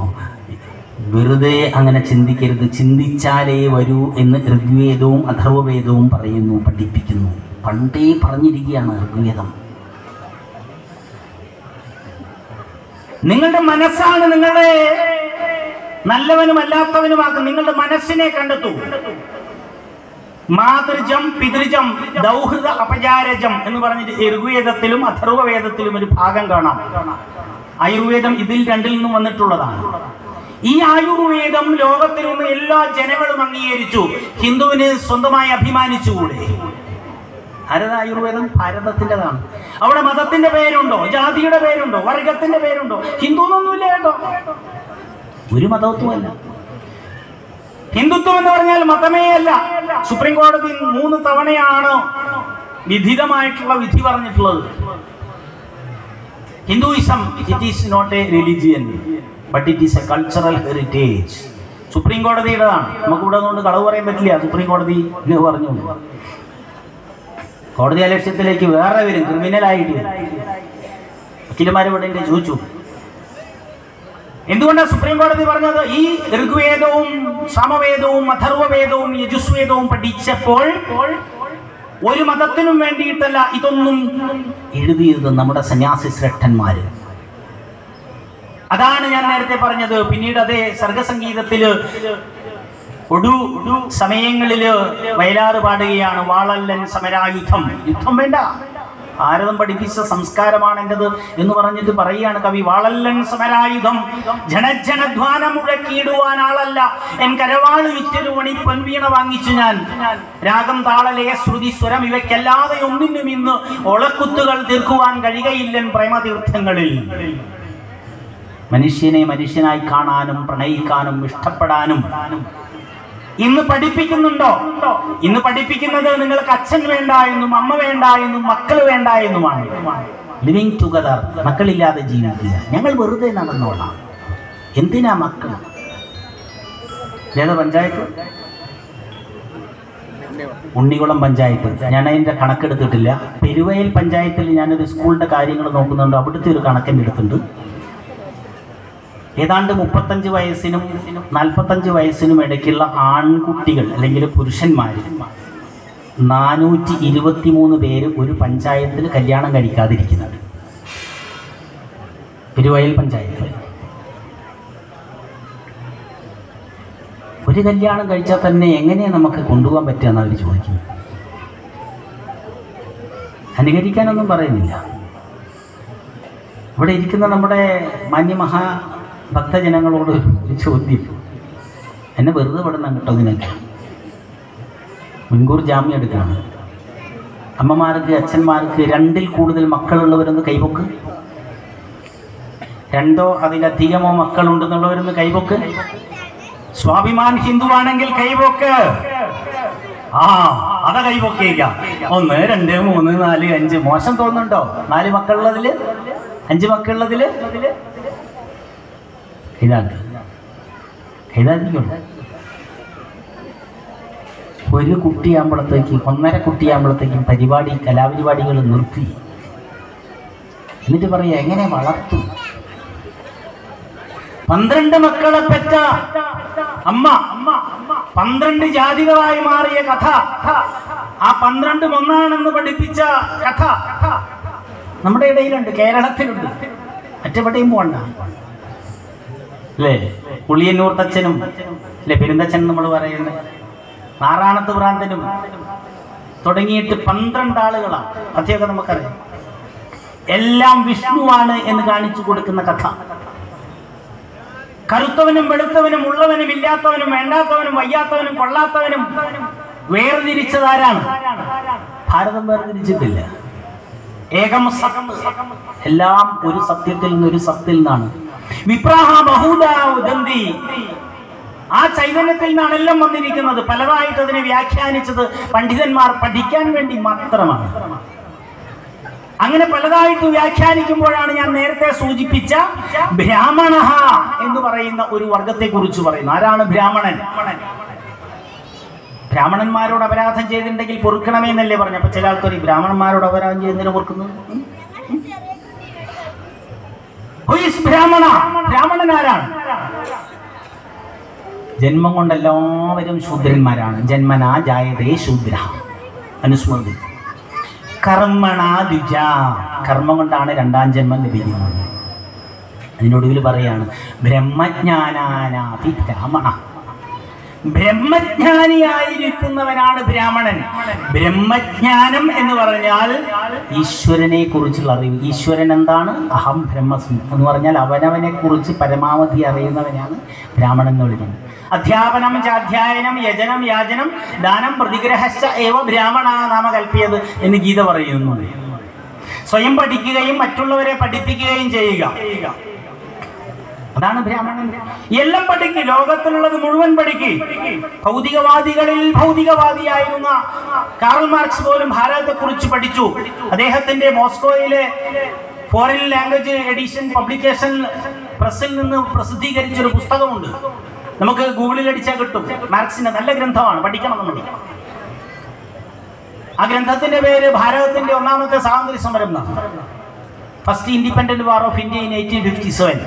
അങ്ങനെ വേറെയും വീര സവർക്കറുടെ ഒരു പുസ്തകം വേറെ സമാനമായിട്ട് തന്നെ പേരിൽ. മാർക്സിൻ്റെതും വീര സവർക്കറിൻ്റെതാണ്, രണ്ടെണ്ണം അങ്ങനെ അടുത്ത പേരുകളായിട്ട് വരുന്നത്. എന്നിട്ട് ആ മാർക്സ് പറയുകയാണ്, ഇന്ന് ഭാരതത്തിന്റെ മുകളിൽ ഇവിടെയുള്ള ജാട്ടുവർഗങ്ങളിൽ പോലുമുള്ള ഒരു സംസ്കൃതിയുണ്ട്. ആ സംസ്കൃതി ഉള്ളിടത്തോളം കാലം ബ്രിട്ടീഷുകാരൻ വെച്ച് കെട്ടിയിരിക്കുന്ന മുഖമുണ്ടല്ലോ, അടിമത്തത്തിന്റെ, ഈ അടിമത്തത്തിന്റെ മുഖം അവർ തട്ടിയെറിഞ്ഞുകൊണ്ട് സ്വാതന്ത്ര്യത്തിലേക്ക് കുതിക്കുന്നത് കാണാം. മാർക്സിന്റെ വാക്കുകളാണ്, ആ പുസ്തകം വായിച്ചത്. ആ അടിസ്ഥാന സംസ്കൃതി ഉള്ളിടത്തോളം കാലം ഭാരതത്തെ അടിമ രാഷ്ട്രമാക്കി വെക്കാൻ പറ്റില്ല. ഈ സംസ്കൃതി തകർക്കണം എന്ന് ചിലർ ചിന്തിക്കാൻ കാരണം, ഭാരതീയരുടെ സംസ്കാരം ഇല്ലാതാക്കിയാൽ മാത്രമേ ഭാരതത്തെ അടിമയാക്കി നിർത്താൻ പറ്റൂ. ഇത് പഠിക്കണമെങ്കിൽ ഹിന്ദു സകല ഗ്രന്ഥങ്ങളും പഠിക്കണം.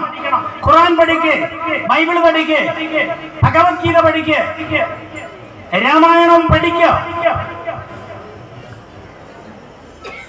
രാമനെ കുറിച്ച് ഗാന്ധിജിയുടെ രാമനല്ല ഇപ്പോഴത്തെ രാമൻ. ഏത് രാമൻ? ഗാന്ധിജിയുടെ രാമൻ ഏത് രാമനാണ്? ഗാന്ധിജിക്ക് രാമനെ കുറിച്ച് ലോകത്തിൽ ആദ്യമായിട്ട് പറഞ്ഞത് ആരാ? നമ്മളെ മുത്തപ്പനോ? ആരാ മകളെ രാമനെ കുറിച്ച് ലോകത്തിൽ ആദ്യമായിട്ട് പറഞ്ഞത്? ആരടോ? ബ്രഹ്മാവിൽ നിന്ന് വന്ന കോടിക്കണക്കായ ഗ്രന്ഥങ്ങൾ ഉണ്ടായിരുന്നു അല്ലേ? അധ്യാത്മരാമായണം കിളിപ്പാട്ട് വായിച്ചിട്ടുള്ളവർക്ക് ഓർമ്മയുണ്ടാവും. ബ്രഹ്മാവാണ് ആദ്യമായിട്ട് രാമനെ കുറിച്ച് പറയുന്നത്. ബ്രഹ്മാവ് ആരാണ്? ആ ബ്രഹ്മാവിൽ നിന്നാണ് ശിവനിലേക്ക് കിട്ടുന്നത്. ശിവൻ ആരാണ്? ആ ശിവനിൽ നിന്നാണ് പാർവതി മനസ്സിലാക്കി വാൽമീകിയിലെത്തുന്നത്. വാൽമീകി ആരാണ്? ബാക്കിയുള്ളതൊക്കെ പോട്ടെ, ശിവനിവിടെയുണ്ട് കേട്ടോ. കാട്ടാളനാണ്, പരദൈവത്തില് ശക്തി സ്വരൂപനാണ്. നമ്മളൊക്കെ പരീക്ഷിക്കാൻ വരും, പേടിക്കണ്ട. ആ കാട്ടാളന്റെ അതേ ജന്മമുള്ള മറ്റൊരു രൂപമാണ് വാൽമീകി. രത്നാകരൻ, കാട്ടാളൻ, കാടൻ, വേടൻ. ഏതാ ജാതി? ജന്മം കൊണ്ടാണോ ബ്രാഹ്മണൻ? അല്ല, കർമ്മം കൊണ്ട്, ബ്രഹ്മജ്ഞാനം കൊണ്ട്. വാൽമീകി ആരാണ്? ആദികവിയാണ്, ഋഷിയാണ്. നാൻ ഋഷി കവി എന്ന് ദണ്ഡി പറയുന്നു. ദണ്ഡി എന്ന് പറയുന്ന സംസ്കൃത പണ്ഡിതൻ. ഋഷി അല്ലാത്തവൻ കവിയല്ല. കവതേ സർവം ജാനാതി സർവം. എല്ലാത്തിനെ കുറിച്ചും പഠിക്കുകയും എല്ലാം വ്യാഖ്യാനിക്കുകയും ചെയ്യുന്നവനെയാണ് കവി എന്ന് പറയേണ്ടത്. ആ കവിയിൽ ആദി കവി എന്ന് നമ്മൾ ലോകം മുഴുവൻ പറയുന്നത് ഈ ഇതിഹാസകാരനായ ആദി ഇതിഹാസമായിരിക്കുന്ന രാമായണത്തിന്റെ കർത്താവായ വാൽമീകിയാണ്. ആ വാൽമീകിയാണ് നമ്മളെപ്പോലുള്ള ആളുകൾക്ക് രാമായണം പറഞ്ഞു തരുന്നത്. അവിടെ നിന്നാണ് രാമനെ കുറിച്ച് ആര് കേട്ടത്? ഗാന്ധിജി കേട്ടത്. ഗാന്ധിജിയുടെ രാമൻ വേറെ ഏത് രാമനാണ്? വേറെ രാമനുണ്ടോ?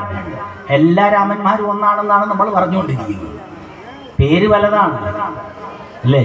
അമ്മയുടെ പേര് വേറെ, അച്ഛൻ്റെ പേര് വേറെ, എൻ്റെ പേര് വേറെ, ഒക്കെ വേറെ. പക്ഷേ അപ്പോഴും നമ്മൾ പറയുന്നത് എല്ലാം ദേവിയാണ്, എല്ലാം ഒരു ചൈതന്യമാണ്.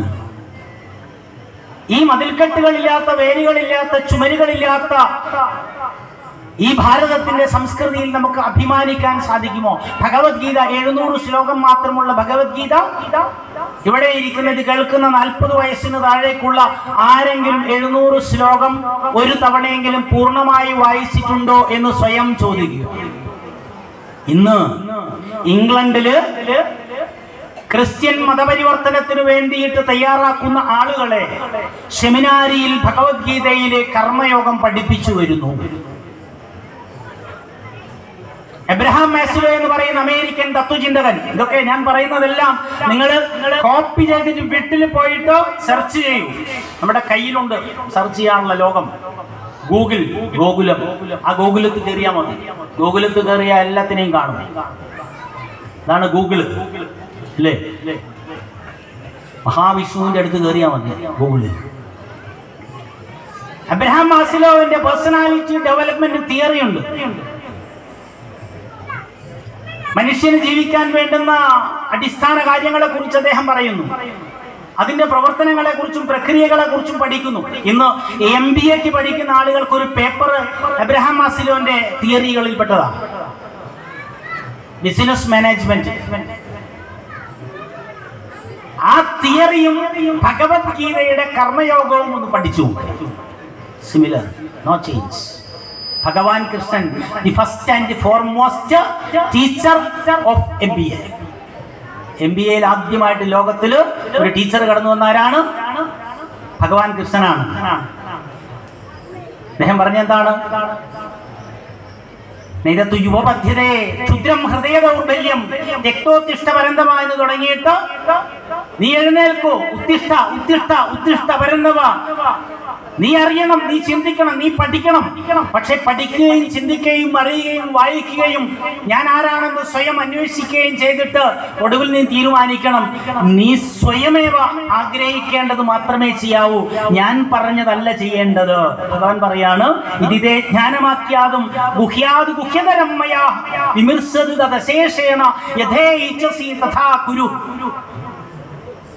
ധർമ്മക്ഷേത്രേ കുരുക്ഷേത്രേ എന്ന് തുടങ്ങിയിട്ട് ഒന്നാമത്തെ ശ്ലോകത്തില് കണ്ണു കാണാത്ത ആ ധൃതരാഷ്ട്രയെ കൊണ്ടിരുത്തിയിരിക്കുന്ന എന്തിനാണെന്നറിയോ? കേരളത്തിന്റെ പ്രതിനിധിയാണ്. കാണുന്നില്ല, കാണേണ്ടത് കാണാത്ത കേരളത്തിന്റെ പ്രതിനിധിയായിട്ട് ധൃതരാഷ്ട്രം ഇങ്ങനെ ഇരിക്കുകയാണ്. എന്താ സഞ്ജയ അവിടെ നടക്കുന്നത്? എന്നിട്ട് പേപ്പർ നോക്കിയിട്ട് പറയും, സഞ്ജയൻ എഴുതി കൊടുക്കും. സഞ്ജയൻ പറയും. നമുക്കറിഞ്ഞുകൂടാ എന്താ നടക്കുന്നത്. ആ സഞ്ജയൻ പറയുകയാണ്, അവിടെ അത് നടക്കുന്നു, ഇവിടെ ഇത് നടക്കുന്നു. KG ശങ്കരപിള്ളയുടെ ബംഗാൾ എന്ന് പറയുന്ന ഒരു കവിതയുണ്ട്. KG ശങ്കരപിള്ളയുടെ കവിതകൾ എന്ന് പറഞ്ഞ് 25 കവിതകളുള്ള ഒരു സമാഹാരത്തിൽ അതില് അദ്ദേഹം ബംഗാൾ എന്ന് പറയുന്ന കവിതയിൽ ഇതേപോലെ ഒരു ആവർത്തനം നടത്തുന്നുണ്ട്. ഇതിന്റെ ധൃതരാഷ്ട്ര സഞ്ജയനോട് ചോദിക്കുകയാണ്, സഞ്ജയ ബംഗാളിൽ എന്താണ് നടക്കുന്നത്? ഇത് കൂട്ടി വായിക്കണം കേട്ടോ.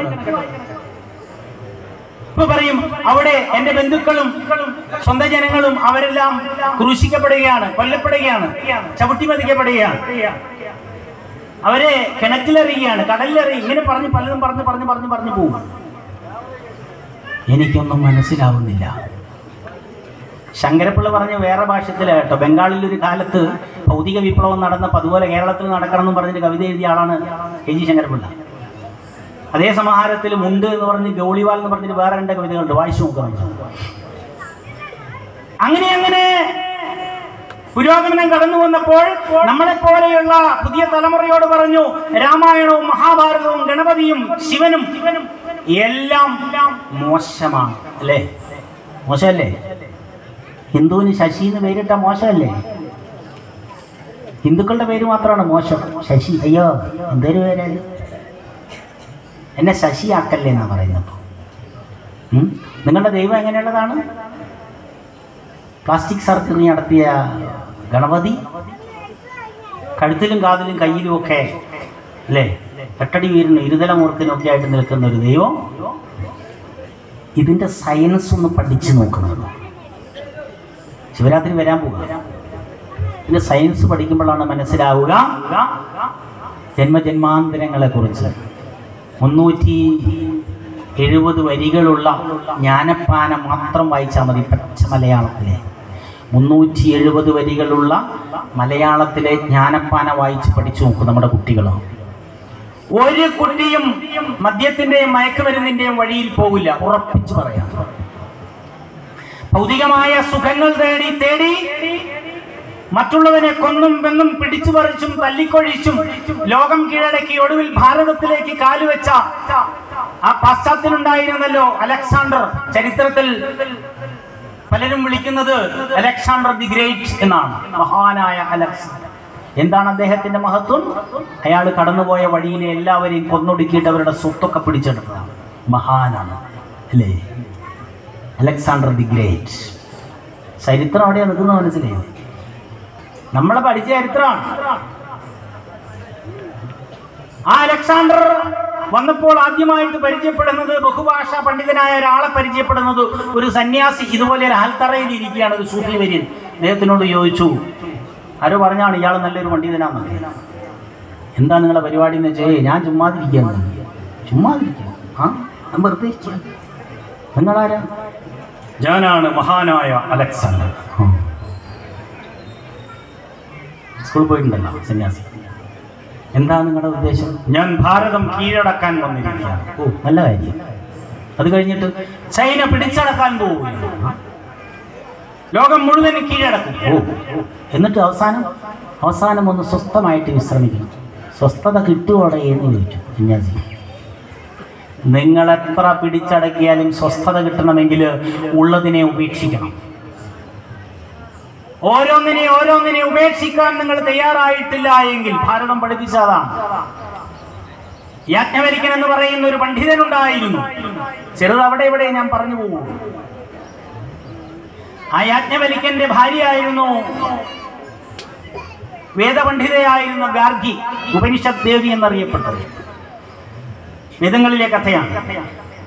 ആ ഗാർഗി ജീവിച്ചുകൊണ്ടിരിക്കുന്ന സമയത്ത് അവിടെ ശിഷ്യയായിട്ട് വന്ന മൈത്രേയി എന്ന് പറയുന്ന സ്ത്രീ, ഒരു യുവതി, യാജ്ഞവൽക്യന്റെ പാണ്ഡിത്യത്തിൽ ഭ്രമിച്ച് യാജ്ഞവൽക്യനോട് പറയുന്നു, അങ്ങയെ ഞാൻ നമിക്കുന്നു, എന്നെ അങ്ങ് ഭാര്യയായിട്ട് കൂടെ കൂട്ടണം.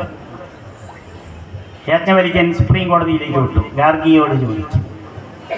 എന്തിനാ വിട്ടെന്നറിയോ? ഗാർഗിയുടെ വിവരം, അറിവ് എന്താണെന്ന് നമ്മൾ മനസ്സിലാക്കണം. ഗാർഗി പറഞ്ഞു, ഇതിലൊന്നും വലിയ കഥയൊന്നുമല്ല. ധർമ്മം പഠിച്ചു കഴിഞ്ഞാൽ ഭൗതിക സുഖങ്ങളിലൊന്നും വലിയ കഥയൊന്നും ഇല്ലാതാവും. കാലങ്ങൾ കഴിഞ്ഞു. അവിടെ രണ്ടാം ഭാര്യയായിട്ടുന്നതുപോലെ തന്നെ മൈത്രേയിയും ജീവിച്ചു. ബ്രഹ്മചര്യം കഴിഞ്ഞ് ഗർഹസ്ഥ്യം കഴിഞ്ഞ് വാനപ്രസ്ഥത്തിലേക്ക് പോവുകയാണ് യാജ്ഞവൽക്യൻ. ജനകന്റെ കൊട്ടാരത്തിലെ പണ്ഡിത ശ്രേഷ്ഠനായിരുന്നു അദ്ദേഹം. ആ യാജ്ഞവൽക്യൻ അങ്ങനെ വാനപ്രസ്ഥത്തിന് പോകാൻ സമയത്ത് ഗാർഗിക്കൊരു പ്രശ്നവുമില്ല. മൈത്രേയിക്ക് സങ്കടമുണ്ടായി. അപ്പോൾ പറഞ്ഞ ഒരു ശ്ലോകം, മാവാരേ പത്യുകാമായ പതിപ്രിയോ ഭവതി, ആത്മനസ്തു കാമായ സർവം പ്രിയം ഭവതി. മക്കളെ, നിങ്ങൾ നിങ്ങളുടെ ഭർത്താവിനെ, നിങ്ങൾ നിങ്ങളുടെ ഭാര്യയെ, നിങ്ങൾ നിങ്ങളുടെ മക്കളെ, നിങ്ങൾ നിങ്ങളുടെ അച്ഛനെ, നിങ്ങളുടെ കൂട്ടുകാരെയൊക്കെ ഇഷ്ടപ്പെടുന്നത് അവർക്ക് വേണ്ടിയിട്ടല്ല. നിങ്ങൾ നിങ്ങളുടെ സുഖത്തിന് വേണ്ടിയിട്ട് ഇഷ്ടപ്പെടുകയാണ്. നിങ്ങളുടെ സുഖമല്ലേ നിങ്ങൾക്ക് വലുത്. ആത്മനസ്തു കാമായ പതിപ്രിയോ ഭവതി. ഭർത്താവിനോട് പോലും നീ കാണിക്കുന്ന സ്നേഹം, നീ നിന്നെ സ്നേഹിക്കുന്നു എന്നുള്ളതാണ്. സ്നേഹത്തിന് ഏറ്റവും ഉദാത്തമായ ഒരു ഉദാഹരണം കൊടുത്തുകൊണ്ടുള്ള ഒരു ശ്ലോകം, യാജ്ഞവൽക്യന്റെ ശ്ലോകം പഠിച്ചാൽ നേരത്തെ ഞാൻ സൂചിപ്പിച്ച വാലന്റൈൻസ് ഡേന്റെ പോഷകത്വം മനസ്സിലാവും. ഇന്ന് കാമിനിമാരും കാമുകന്മാരും എങ്ങനെയാണ് നടക്കുന്നത്? ഞാൻ പറഞ്ഞ ലിവിങ് ടുഗദറിലൂടെ. കുറച്ച് കഴിയുമ്പോൾ പുതിയ ഒരു കാമുകനെ കാണുമ്പോൾ ആദ്യത്തെ കാമുകനെ ആദ്യം കൊക്കക്കോല കൊടുത്തു നോക്കും, ചാവുന്നില്ല എന്ന് കാണുമ്പോൾ, തിരിച്ചറിയുന്നു എന്ന് കാണുമ്പോൾ രണ്ടാമത് കഷായത്തിൽ വിഷം കലക്കി കൊടുക്കും, എന്നിട്ട് കൊല്ലും. അതാണ് സ്നേഹം. ശ്രീരാമനെയും സീതയെയും പഠിക്ക്. സ്നേഹം എന്താണെന്ന് മനസ്സിലാവും. 14 കൊല്ലം കാട്ടിൽ ജീവിച്ച ശ്രീരാമനും സീതയ്ക്കും ബ്രഹ്മചര്യം നഷ്ടപ്പെട്ടില്ല. മക്കൾ അവിടെ നിന്നുണ്ടായോ? രാമായണം വായിച്ചു. എങ്ങനെ സുഖങ്ങളുടെ പുറകെ പോവണം, എങ്ങനെ പോവാതിരിക്കണം എന്ന് പഠിക്കണമെങ്കിൽ ലക്ഷ്മിയും അസ്ഥിരയല്ലോ മനുഷ്യർക്ക്, നിൽക്കുമോ യൗവനവും പുനരധ്രുവം, സ്വപ്ന സമാനം കളത്ര സുഖം നൃണാമൽപമായുസ്സും നിരൂപിക്ക ലക്ഷ്മണ, രാഗാതിസങ്കുലമായുള്ള സംസാരമാകെ നിരൂപിക്കിൽ സ്വപ്നതുല്യം സിതേ. ലക്ഷ്മണനോട് രാമൻ പറഞ്ഞല്ലേ, ലക്ഷ്മിയും അസ്ഥിരയല്ലോ മനുഷ്യർക്ക്. അഭിമാനിക്കാൻ പറ്റുമോ ഹിന്ദുക്കൾക്ക്? ഈ രാമായണമില്ലെങ്കിൽ കുമാരനാശാന്റെ വീണ പോവില്ല. കേരളത്തിൽ കുറെ എഴുത്തുകാരില്ലേ, ഇപ്പോഴും ഉണ്ടല്ലോ കുറെ ആൾക്കാർ അവാർഡിന് വേണ്ടിയിട്ട് സഞ്ചിയും തൂക്കി തൂലികയുമായിട്ട് പുസ്തകവുമായിട്ട് നടക്കുന്ന എഴുത്തുകാരുടെ പേര് ഞാൻ പറയുന്നില്ല, തീരില്ല, ക്യൂ നിൽക്കുകയാണ് അടുത്ത എഴുത്തച്ഛൻ പുരസ്കാരത്തിന് വേണ്ടിയിട്ട്. നമുക്ക് വേണ്ടേ? എഴുത്തച്ഛന് കൊടുക്കാത്ത പുരസ്കാരം നമുക്കെന്തിനാ? എഴുത്തച്ഛന്റെ പേരിൽ വാങ്ങിക്കുന്നത് ആരാന്നറിയോ? എഴുത്തച്ഛനെയും രാമായണത്തിനെയും ചീത്ത പറയുന്നവന്. മീസ എന്ന നോവൽ എഴുതിയ ഹരീഷിനെ അറിയാലോ. ആ ഹരീഷിന് പിന്നെ കിട്ടിയത് ഒരു പുരസ്കാരം കേരളത്തില്. ഹരീഷ് പറഞ്ഞ എന്താ? ക്ഷേത്രത്തിൽ വന്നിട്ട് കുളത്തിൽ മുങ്ങിയിട്ട് ഈറനായിട്ട് പോകുന്ന സ്ത്രീകളെ കാണാൻ വേണ്ടിയിട്ട് ആ പുരുഷന്മാര് വരുന്നതെന്ന്. സ്ത്രീകൾ അങ്ങനെ കാണിക്കാൻ വേണ്ടിയിട്ടാണ് ക്ഷേത്രത്തിൽ വരുന്നതെന്ന്. അവർക്കുള്ളതാണ് പുരസ്കാരം. ഇന്ന് എഴുത്തച്ഛൻ മോശമാണ്. എഴുത്തച്ഛന്റെ അച്ഛൻ ആരാണെന്ന്, അച്ഛൻ എന്ന് പറയുന്ന ഭാഷ പാലി ഭാഷയാണ്, വാക്ക് കേട്ടോ, പാലി ഭാഷയിലുള്ള വാക്കാണ് അച്ഛൻ എന്ന് പറയുന്ന പദം. ശരിക്കും പച്ച മലയാളത്തിലെ പദം തന്ത എന്നാണ്. അതുകൊണ്ട് ഭാഷാപരമായിട്ട് ഞാൻ പറയാം, ചോദിച്ച ചോദ്യം എഴുത്തച്ഛന്റെ തന്ത ആരാണ്. ഒരാൾ ചോദിച്ച എഴുത്തച്ഛന്റെ തന്ത ആരാ, തന്തയുണ്ടവന്. ഇത് കേട്ടപ്പോ അഭിമാനമുള്ളൊരു ഹിന്ദു കേരളത്തിലുണ്ടായിരുന്നു. കുറച്ചപ്പുറത്തേക്ക് ഇവിടുന്ന് ഒന്നങ്ങോട്ട് പോയാൽ ഉണ്ണികുളം കഴിഞ്ഞ് ബാലുശ്ശേരി കഴിഞ്ഞ് കൂട്ടാലിടയ്ക്ക് തിരിയുമ്പോൾ അവിടെ നെല്ലൂർ എന്ന് പറഞ്ഞൊരു സ്ഥലമുണ്ട്. അവിടെ നെല്ലൂരിൽ അവിടെ ഒരു നെല്ല് ഉണ്ടായിരുന്നു, പതിരല്ലാത്തൊരു സാധനം. ആരെന്നറിയാം? എന്നും കക്കാട് എന്ന് പറയുന്നൊരു എഴുത്തുകാരൻ, കക്കാട്ടിലത്തെ നാരായണൻ നമ്പൂതിരി. അദ്ദേഹം ഒരു കവിത എഴുതി, ചെറ്റകളല്ലോ നീയും ഞാനും. എഴുത്തച്ഛന്റെ അച്ഛനെ ചോദിച്ചവരോട് പറഞ്ഞതാ, ചെറ്റകളല്ലോ നീയും ഞാനും, വരികരികത്തിരി പരദൂഷണ ലഹരിയിൽ നാണമൊരിഞ്ഞൊന്ന് തുടിച്ചു കുളിക്കാം. ഒന്ന് കുളിച്ചു നോക്ക് രാമായണത്തില്. കണ്ടില്ലേ ഭൗതികവാദമൊക്കെ തകർന്ന് കഴിഞ്ഞ ഒരു 5, 4, 6 വർഷം മുൻപ് നമ്മുടെ ഈ നാട്ടില് മന്ത്രിയായിരുന്ന ഒരാൾ ഇപ്പൊ പറയാണ് രാമായണമാണ് ഏറ്റവും നല്ല ഗ്രന്ഥം, അത് വായിച്ച് പഠിക്കണം എന്ന് പറയണം. ആളെ പേര് പറയുന്നില്ല, കാണുമ്പോൾ എപ്പോഴെങ്കിലും ഞാൻ തൊട്ട് കാണിച്ചു തരാം. എനിക്ക് അദ്ദേഹത്തിനോട് ബഹുമാനമാണ്. പക്ഷെ വായിക്കുമ്പോൾ തെറ്റിപ്പോകുന്നുണ്ട്. കാരണം സ്കൂളിൽ ഇത് പഠിക്കുമ്പോൾ നേരെ തിരിച്ചാ വിചാരിച്ചു, അതുകൊണ്ടാണ്. ചൊല്ലാൻ അറിഞ്ഞുകൂടാ രാമായണം. സുന്ദരകാന്ഡം ഒന്ന് വായിച്ചിരുന്നുവെങ്കിൽ കുട്ടികള് A+ ഒന്നും വേണ്ട, 10, 100 മാർക്ക് മേടിച്ചാൽ മതി, സ്വന്തം പേരെഴുതാൻ പഠിക്കുമായിരുന്നു. ലവണ ജലനിധി ശതക യോജന വിസ്തൃതം ലംഘിച്ച് ലങ്കയിൽ ചെല്ലുവാൻ മാരുതി മനുജ പരിവൃഢചരണ നളിനയുഗള മുത മനസ്സേ ചിന്തിച്ചുറപ്പിച്ചു നിശ്ചലം എന്ന് പറഞ്ഞിട്ട് അജതനയതനയ ശരസമം അധിക സാഹസാരതയോ പശ്യാമി രാമപത്നീമഹം എന്ന് തുടങ്ങിയിട്ട് ആ സുന്ദരകാന്ഡം സുന്ദരമായിട്ട് പാടി പഠിച്ചിരുന്നുവെങ്കിൽ ഇവിടെ വാർത്ത വായിക്കുന്നവന് തെറ്റില്ലായിരുന്നു, എഴുതുന്നവന് പിഴക്കില്ലായിരുന്നു, അക്ഷരത്തെറ്റുകൾ വരില്ലായിരുന്നു. അതാണ് എഴുത്തച്ഛൻ പഠിപ്പിച്ചത്. അതുകൊണ്ടാണ് ആ അക്ഷരജ്ഞാനവും സംസ്കൃതിയും ദേശീയതയും പിതൃത്വവും ഉള്ളത് കൊണ്ടാണ് എഴുത്തച്ഛനെ നമ്മൾ എന്ത് വിളിച്ചത്? എഴുത്തച്ഛനാരാണോ? മലയാള ഭാഷയുടെ പിതാവ് എന്ന് വിളിച്ചു. അല്ലാണ്ട് വേറെ അച്ഛനെ കിട്ടാഞ്ഞിട്ടില്ല. നിങ്ങളില്ലാട്ടോ മലയാള ഭാഷയുടെ പിതാവ് എന്ന് വിളിച്ചതല്ല. മലയാളത്തിലെ 15-ാം നൂറ്റാണ്ടില് കൃഷ്ണഗാഥയുണ്ടായിരുന്നു. എന്തുകൊണ്ട് കൃഷ്ണഗാഥയുടെ ചെറുശ്ശേരിയെ നമ്മൾ മലയാള ഭാഷയുടെ പിതാവിന് വിളിച്ചില്ല? പച്ച മലയാളത്തിലുള്ള കൃതിയാണ് കൃഷ്ണഗാഥ. 16-ാം നൂറ്റാണ്ടിലാണ് എഴുത്തച്ഛൻ വരുന്നത്. എന്തുകൊണ്ടാണ് എഴുത്തച്ഛൻ വിളിച്ചത്? ആ എഴുത്തച്ഛനിലൂടെയാണ് പിന്നീടുള്ള സകല കൃതികളും വന്നത് മലയാളത്തിൽ. ആ എഴുത്തച്ഛന്റെ മുൻപും ആദ്യം തന്നെ ഈ കേരളത്തിലെ ഹിന്ദു അഭിമാനിക്കണമെങ്കിൽ, നമ്മുടെ ദേശീയ ബോധത്തിന്റെ പൈതൃകത്തിന്റെ തലങ്ങൾ അറിയണമെങ്കിൽ മലയാളത്തിലെ കൃതികളെ മാത്രം ചിന്തിച്ചാൽ മതി. രാമചരിതം ആരുടെ കഥയാണ്? 13-ാം നൂറ്റാണ്ടില് ശ്രീരാമകവി എഴുതിയിട്ടുള്ള രാമചരിതം എന്ന് പറയുന്ന യുദ്ധകാന്ഡം മാത്രമുള്ള 11 പടലങ്ങൾ മാത്രമുള്ള ആ കൃതി രാമന്റെ കഥയാണ്. വേറെ ആരുടെയും കഥ എഴുതാൻ പറ്റില്ല. കണ്ണശരാമായണം മലയാളത്തിലെ ആദ്യത്തെ സമ്പൂർണ്ണ രാമായണം. കവികളുടെ കവി എന്നാണ് കണ്ണശരാമ പണിക്കരെ കുറിച്ച് പറയുക. ആ കണ്ണശരാമായണം ആരുടെ കഥയാണ്? രാമന്റെ കഥയാണ്. 15-ാം നൂറ്റാണ്ടിൽ കൃഷ്ണഗാഥ ആരുടെ കഥയാണ്? ഭഗവാൻ കൃഷ്ണന്റെ കഥയാണ്. 16-ാം നൂറ്റാണ്ടിൽ എഴുത്തച്ഛന്റെ ഹരിനാമ കീർത്തനം എന്തിന്റെ കഥയാണ്? ദേവിയുടെ കഥയാണ്. ഹരിനാമ കീർത്തനം പഠിച്ചോ, വായിച്ചോ, ചിന്തിച്ചോ? ജിയേട്ടനോട് പറയും, ഒന്നിരുന്ന് വായിച്ചു നോക്കുക, അന്നേരമാണ് മനസ്സിലാവുക നമ്മൾ എന്താന്നുള്ളത്. ഹരിനാമ കീർത്തനം പഠിച്ചാറിയാം. ചിന്താരത്നം, അധ്യാത്മരാമായണം കിളിപ്പാട്ട്, മഹാഭാരതം കിളിപ്പാട്ട്. ഈ എഴുത്തച്ഛനില്ലായിരുന്നെങ്കിൽ ഇന്ന് കേരളത്തിന്റെ അവസ്ഥ എന്താകുമായിരുന്നു എന്നറിയോ? ഭാഷ തീരെ ഉണ്ടാവില്ലായിരുന്നു, അറിവുണ്ടായില്ലായിരുന്നു, സംസ്കാരം ഉണ്ടാവില്ലായിരുന്നു. ഈ സംസ്കാരവും ഭാഷയും അറിവും തല്ലിക്കെടുക്കുക എന്നുള്ളതാണ് രാമായണം തകരണം, ക്ഷേത്രങ്ങൾ തകരണം, വിളക്കുകൾ കെടണം എന്ന് പറയുമ്പോൾ. വിളക്ക് കത്തിക്കാൻ താല്പര്യമില്ലാത്ത ആളുകൾ ഒരു ഉദ്ഘാടന സഭയിൽ വരുമ്പോൾ ഞാൻ വിളക്ക് കത്തിക്കില്ല എന്ന് പറയുന്നതിന്റെ അർത്ഥം എന്താണ്? വെളിച്ചം വേണ്ട. വെളിച്ചം കാണാൻ ഇഷ്ടപ്പെടാത്ത രാത്രിയിൽ നടക്കുന്ന ആളുകളെയാണ് രാക്ഷസന്മാർ എന്ന് വിളിക്കുക. രാത്രിയിൽ മാത്രം കണ്ണു തുറന്ന് നടക്കുന്നവർ. ആളെ മനസ്സിലാവുമല്ലോ.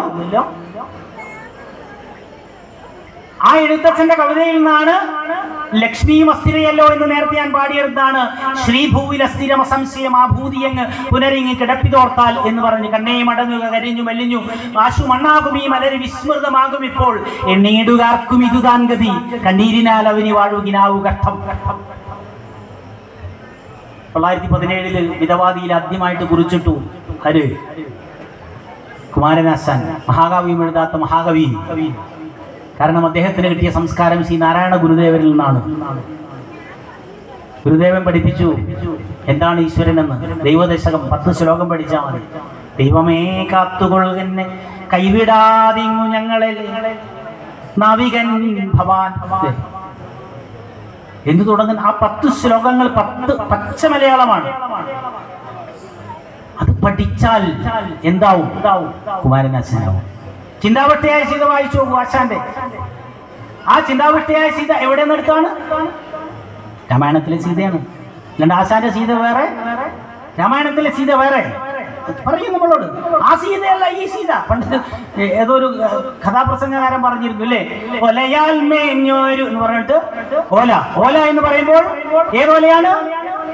നാളികേരത്തിന്റെ നട്ടിൽ എനിക്കൊരു നാഴിയിടം കഴി മണ്ണുണ്ട്, അതിൽ നാരായണക്കിലി കൂടുപോലുള്ള ഒരു 4 കാലോലപ്പുരയുണ്ട്. ആ ഓലയല്ല ഈ ഓല, ഈ ഓല വേറെ ഓലയാണ് എന്ന് പറഞ്ഞ് പിന്നെയോ ഓല പറയും. ഒലയാൽ മേഞ്ഞൊരു, എന്റെ കഥാനായികയുടെ വീട് ഒലയാൽ മേഞ്ഞൊരു, പിന്നെ ഒരു ഓലയെ കുറിച്ച് പറയും. ആ ഓലയല്ല ഈ ഓല എന്ന് പറയും. എന്നിട്ട് പറയും വേറെ ഓലയാണ്. ആളെ പറ്റിക്കല ഓല. അവിടെ നിന്നിങ്ങോട്ട് വന്നു കഴിഞ്ഞാൽ ഈ ചിന്താവൃത്തിയായ സീതയിലെ 193 വിയോഗിനി പദ്യങ്ങളിലുള്ള കൃതിയെ പഠിച്ചപ്പോഴാണ് സുകുമാർ അഴീക്കോട് എന്ന് പറയുന്ന ഒരു എഴുത്തുകാരനുണ്ടായത്. എന്റെ സുകുമാർ അഴീക്കോടിന്റെ 3 കൃതികളാണ് നല്ല കൃതികൾ. വായിക്കണം കേട്ടോ, വായിച്ച് പഠിക്കണം എന്നുള്ളത്. നിങ്ങൾ എത്ര നേരം ഇവിടെ ഇരിക്കുന്ന എനിക്ക് അറിഞ്ഞൂടാ.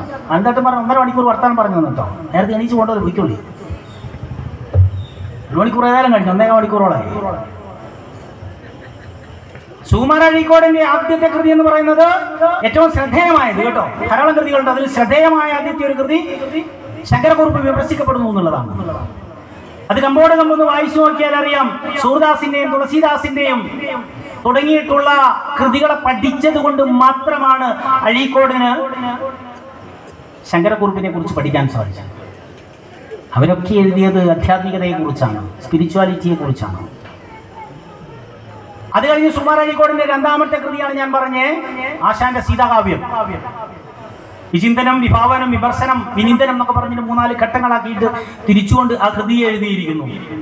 അതില് ആശാന്റെ സീതയെ പഠിച്ചുകൊണ്ട് രാമായണത്തിലെ സീതയെ വിലയിരുത്തും, രാമായണത്തിലെ രാമനെ വിലയിരുത്തും. രാമന്മാർ അനേകമുണ്ടാവാം, എന്നാൽ സീതയൊന്നു മാത്രമേ ഉള്ളൂ. ഓരോ ആണിന്റെയും പെണ്ണിന്റെയും കുഞ്ഞിന്റെയും പൂജാപാത്രമായിട്ട് ക്ഷമ മാത്രം, ദുഃഖം മാത്രം. സുകുമാർ അഴീക്കോടിന്റെ വരികളാണ്. ക്ഷമ മാത്രം, ദുഃഖം മാത്രം. എല്ലാം ഉൾക്കൊള്ളുന്ന ഒരു സ്ത്രീത്വത്തെ രാമൻ അവതരിപ്പിച്ചതിനെ കുറിച്ച് അഴീക്കോട് സാർ പറയും. ആ അഴീക്കോട് 3ാമതൊരു കൃതി കേരള സാഹിത്യ അക്കാദമിയും കേന്ദ്ര സാഹിത്യ അക്കാദമിയും നേടി. ഏതാ കൃതി? തത്വമസി. ആ തത്വമസിയിലെ ആത്മാവിന്റെ ഹിമാലയം എന്ന് പറയുന്ന ആമുഖ ഭാഗം മാത്രം പഠിച്ചാൽ മനസ്സിലാവും.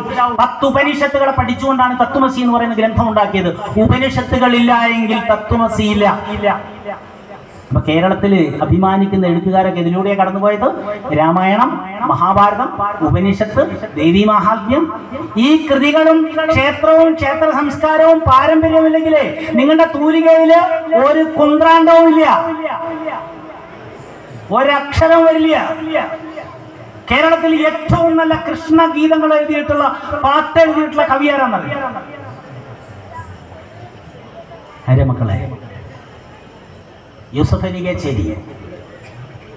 കൃഷ്ണകൃപാസാഗരം അല്ലേ, സർഗം എന്ന് പറയുന്ന സിനിമയില് കേട്ടിട്ടില്ലേ പാട്ട്? ജാനകി ജാനേ ധ്വനിയില് അല്ലേ, കഥനനിദാനം നാഹം ജാനേ, മോക്ഷകവാടം നാഹം ജാനേ.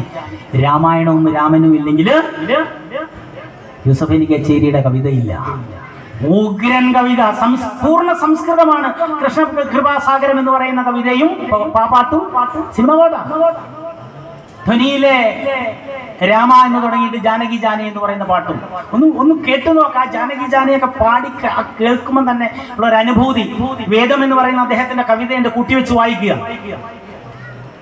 ഇനി കവിത ഞാൻ പരാമർശിക്കുന്നില്ല, ഇഷ്ടം പോലെ പറഞ്ഞ ഏതൊരു എഴുത്തുകാരനും വെല്ലുവിളിച്ചുകൊണ്ട് നമുക്ക് പറയാം, ഹിന്ദുവിന് അഭിമാനിക്കാം, ഭാരതീയന് അഭിമാനിക്കാം. നമ്മുടെ ഗ്രന്ഥങ്ങളിലെ, ഇതിഹാസങ്ങളിലെ, പുരാണങ്ങളിലെ, ഉപനിഷത്തുകളിലെ, വേദങ്ങളിലെ തത്വചിന്തകളും ചിന്താധാരകളും ഇല്ല എങ്കിൽ കേരളത്തിൽ ഒരു ഒറ്റ എഴുത്തുകാരനുമില്ല. തത്വമസി. ഇനി നോവലുകളിലേക്കും കഥകളിലേക്കും ഒന്നും ഞാൻ അധികം പോകുന്നില്ല. ഒരൊറ്റ എഴുത്തുകാരനെ കുറിച്ച് പറയാം. കേരളത്തിൽ നല്ല എഴുത്തുകാരനായിട്ട് എഴുത്തച്ഛൻ പുരസ്കാരം കിട്ടാതെ പോയൊരു എഴുത്തുകാരനുണ്ട്. അദ്ദേഹം കോഴിക്കോട് ക്രിസ്ത്യൻ കോളേജിലെ ഇംഗ്ലീഷിന്റെ പ്രൊഫസറായിരുന്നു. അദ്ദേഹം അവിടെ അവസാനം എഴുതി കൊടുത്തു, ഞാൻ ഈ കോളേജിൽ നിന്ന് രാജിവെക്കുന്നല്ല, ഇവിടെ JJ മോട്ടോർസ് എന്ന് പറഞ്ഞിട്ട് അന്നത്തെ കാലത്ത് അവിടെ ഒരു ക്രിസ്ത്യൻ കോളേജിന്റെ മുമ്പിൽ ഒരു വർക്ക്ഷോപ്പ് ഉണ്ടായിരുന്നു. അന്ന് വലിയ വാഹനങ്ങളൊന്നും ഇല്ലാത്ത കാലമാണ്. ആ വർക്ക്ഷോപ്പിനരികിലുള്ള ക്രിസ്ത്യൻ കോളേജ് എന്ന് പറയുന്ന സ്ഥാപനത്തിൽ നിന്ന് ഞാൻ സ്വമേധയാ ഒഴിഞ്ഞു പോവുകയാണ് എന്ന് പറഞ്ഞപ്പോൾ പ്രാധാന്യം കൊടുത്തതിനാണെന്നറിയോ? ക്രിസ്ത്യൻ കോളേജിനല്ല, ആ വർക്ക്ഷോപ്പിനാണ്, കരിയോയിൽ സെന്ററിന്. അത്രയും മ്ലേച്ഛമായ മോശമായ സ്ഥാപനം. അയാൾ താടിയും മുടിയും നീട്ടിയിട്ട് അങ്ങോട്ട് പോയി. ആളെ മനസ്സിലാവുമോ? ഡൽഹിയിൽ പോയിട്ട് OV ഉഷയുടെ കൂടെ ജീവിച്ചു. ആളെ മനസ്സിലായോ? അവിടുന്ന് കുറച്ചു കാലം പഴയതൊക്കെ ആലോചിച്ചു. താൻ ജനിച്ചത്, മരിക്കാൻ പോകുന്നത്, ജീവിച്ചത്, അതാണ് ഖസാക്കിന്റെ ഇതിഹാസം. കഴിഞ്ഞ 40-45 വർഷമായിട്ട് കേരളത്തിൽ അങ്ങോളം ഇങ്ങോളമുള്ള എല്ലാ ബുദ്ധിജീവികളും ചർച്ച ചെയ്ത ഒരു നോവൽ ഖസാക്കിന്റെ ഇതിഹാസം. സായന്തനങ്ങളുടെ അച്ചാവിട തരിക, മന്ദാരത്തിന്റെ ഇലകൾ തുന്നിച്ചേർത്ത പുനർജനിയുടെ കൂടുവിട്ട് ഞാൻ യാത്രയാവുകയാണ് എന്ന് മരണത്തെക്കുറിച്ച് ഇത്ര മനോഹരമായിട്ട് എഴുതാൻ അദ്ദേഹത്തിന് സാധിച്ചത് ഖസാക്കിന്റെ ഇതിഹാസം. എവിടുന്നാണ്? ഇതിഹാസത്തിൽ നിന്നാണ്. ആ ഇതിഹാസത്തിനെ പഠിക്കണമെങ്കിൽ നിങ്ങൾ എന്റെ കൂടെ വരൂ എന്ന് പറഞ്ഞ് ഇതിഹാസത്തിന്റെ ഇതിഹാസം എന്ന് പറഞ്ഞ് വേറൊരു കൃതി എഴുതി. എന്നിട്ട് പറഞ്ഞു, നിങ്ങൾ ഇത് വായിച്ചാൽ അറിയാം ഞാൻ ഇതിഹാസത്തിൽ എങ്ങനെ എത്തിയെന്നോ. വിപ്ലവത്തിന്റെ ചൂര് നശിച്ചുപോയ, നന്മകൾ നശിച്ചുപോയ, മനുഷ്യത്വം നശിച്ചുപോയ, മാനവികതയെ കാണാൻ സാധിക്കാത്ത വിപ്ലവധ്വനികളുടെ ആ പതാക കണ്ടുകൊണ്ട് പറഞ്ഞത് അദ്ദേഹം ഖസാക്കിന്റെ ഇതിഹാസത്തിലാണ്. എന്താണ് എന്ന് നിങ്ങൾ ആ പുസ്തകം വായിക്കുക. ആ വിപ്ലവത്തിന്റെ പതാകയെ കുറിച്ച് അവരൊറ്റ വരിയാരോ വായിച്ചത് കൊണ്ടാണ് എഴുത്തച്ഛൻ പുരസ്കാരം അദ്ദേഹത്തിന് കിട്ടാതെ പോയത്. അദ്ദേഹത്തിന് വേണ്ട. അദ്ദേഹം അങ്ങനെ ഒരു പരിവ്രാജകനായിട്ട് നടന്നുപോയ ആളാണ് അല്ലേ? പാലക്കാടൻ പനമ്പട്ടകളിൽ കാറ്റുപിടിക്കുന്നത് പോലെ ചിലപ്പോൾ ചിലതിൽ ഞാൻ നഷ്ടപ്പെടുന്നു എന്ന് പറഞ്ഞ് ജന്മാന്തരങ്ങളെ കുറിച്ച് പറഞ്ഞ് വിജയനെ മനസ്സിലാക്കി. വിജയനെ കേരളം മനസ്സിലാക്കിയിട്ടില്ല. ഇന്നു വരാൻ പോകുന്ന അടിയന്തരാവസ്ഥയെ കുറിച്ച് പോലും പ്രവചിച്ച വിജയൻ ധർമ്മപുരാണം എന്ന് പറയുന്ന അദ്ദേഹത്തിന്റെ കൃതിയിൽ അദ്ദേഹം എഴുതി വന്നത് കലാകൗമുദിയിൽ 73-74 കാലഘട്ടങ്ങളിൽ വിജയന്റെ ധർമ്മപുരാണം ഖണ്ഡശ പ്രസിദ്ധീകരിച്ചു വരിക. എന്ന് അദ്ദേഹം എഴുതി ചേർത്ത് എന്താണെന്നറിയോ? ധർമ്മപുരാണത്തിന്റെ ആദ്യത്തെ വാക്കുകൾ ഇപ്പോഴും പ്രിന്റഡ് ആയിട്ടുള്ള പുസ്തകത്തിലുണ്ട്. ധർമ്മപുരിയിൽ ശാന്തിഗ്രാമത്തിൽ പ്രജാപതിക്ക് തൂറാമുട്ടി എന്ന് പറഞ്ഞിട്ടാണ് കൃതി തുടങ്ങുന്നത്. എന്തുകൊണ്ട് അങ്ങനെ എഴുതിയെന്ന് ആ ധർമ്മപുരാണം വായിച്ചു. ഒടുവില് ഗുരുസാഗരത്തിലും പത്മാസനത്തിലും എത്തുമ്പോൾ അതിന് മുൻപേ തന്നെ വിജയൻ പറഞ്ഞു, വെറും 24 പേജ് A4 സൈസിൽ 24 പേജുള്ള ഒരു ചെറിയ പുസ്തകം അശാന്തി എന്ന് പറയുന്ന ഒരു കഥാസമാഹാരം വിജയന്റേതായിട്ടുണ്ട്. ആ വിജയന്റെ കഥാസമാഹാരം വായിച്ചാൽ അറിയാം, വിജയൻ ഇതിഹാസമില്ലെങ്കിൽ വിജയനില്ല. കാരണം ആ കഥാസമാഹാരത്തിന്റെ ആദ്യത്തെ കഥ വ്ളാദിമിർ ഇലിയാനോവിച്ച് ലെനിന്റെ ജീവിതവും മരണവും എന്നുള്ളതാണ്. ലെനിന്റെ ജീവിതത്തെ കുറിച്ച് അദ്ദേഹം പറഞ്ഞു വന്നു. മൂന്നാമത്തെ കഥയുടെ പേര് എവിടെ പുസ്തകം പോയിട്ട് ചോദിക്കരുത് കേട്ടോ. പണ്ടൊരാളോട് ഈ കഥ ഞാൻ പറഞ്ഞിട്ടാണോ ആരോ പറഞ്ഞിട്ടാണെന്ന് അറിയില്ല. ഇവിടെ TVS-ലെങ്ങാൻ പോയിട്ട് ചെന്നിട്ട് ചോദിച്ചു, OV വിജയന്റെ തീട്ടം ഉണ്ടോ എന്ന് ചോദിച്ചു. കാരണം OV വിജയന്റെ ആ രതിയുടെ കഥകൾ അല്ലെങ്കിൽ അശാന്തി എന്ന് പറയുന്ന സമാഹാരത്തിലെ മൂന്നാമത്തെ കഥയുടെ പേര് തീട്ടം എന്നാണ്. എന്താ അദ്ദേഹം അങ്ങനെ പറഞ്ഞത് എന്നറിയണമെങ്കിൽ ആ കഥാസമാഹാരം വായിക്കും. 24 പേജേ ഉള്ളൂ, അരമണിക്കൂർ വേണം നിങ്ങൾക്ക് വായിക്കാൻ. A4 സൈസിൽ 24 പേജ്. ആ മൂന്നാമത്തെ കഥയും കഴിഞ്ഞ് 6 കഥകളാണ്. 6ാമത്തെ കഥയിലെത്തുമ്പോൾ 6ാമത്തെ കഥയുടെ പേര് ഉപനിഷത്ത് എന്നാണ്. അത് വായിക്കുക. അകന്നകന്ന് പോകുന്ന ഒരാളെ കുറിച്ച് അദ്ദേഹം പറയുന്നു അല്ലേ? ചേച്ചിയും അനുജത്തിയും കൂടി നടക്കാനിറങ്ങി. പ്രപഞ്ചത്തിലെ 2 ബിന്ദുക്കൾ നടക്കാനിറങ്ങി. ചേച്ചി അനുജത്തിയോട് പറഞ്ഞു, അനുജത്തി നീ യാത്രയാവുക.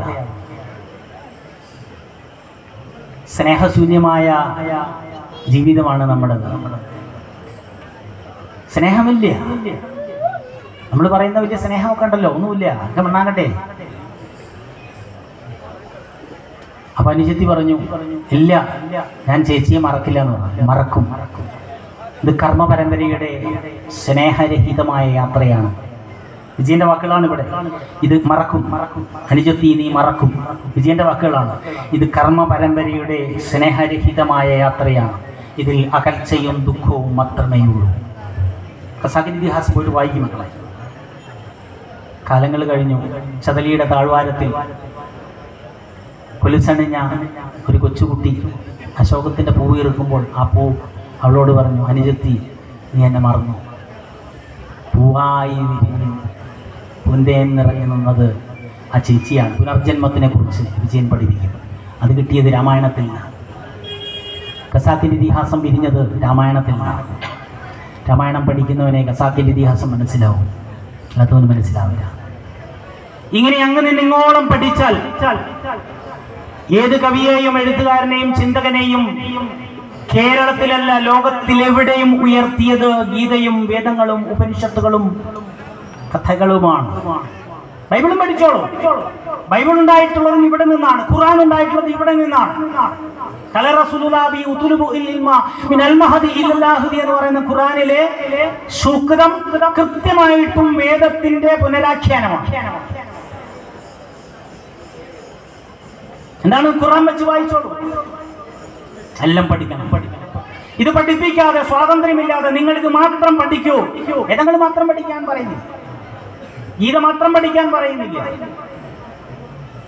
ആരാധനകൾ പല വിധത്തിലാണ്. ആ ആരാധനകളെ കുറിച്ച് മുഴുവൻ പഠിക്കൂ. ഒരിക്കൽ നമുക്ക് ചിന്തിക്കാതിരുന്നിട്ട് യുവാക്കന്മാർ വരൂ, ഈശ്വരനുണ്ടോ ഇല്ലയോ എന്ന് പഠിക്കാൻ നരേന്ദ്രൻ പോയതുപോലെ നിങ്ങൾ വരൂ.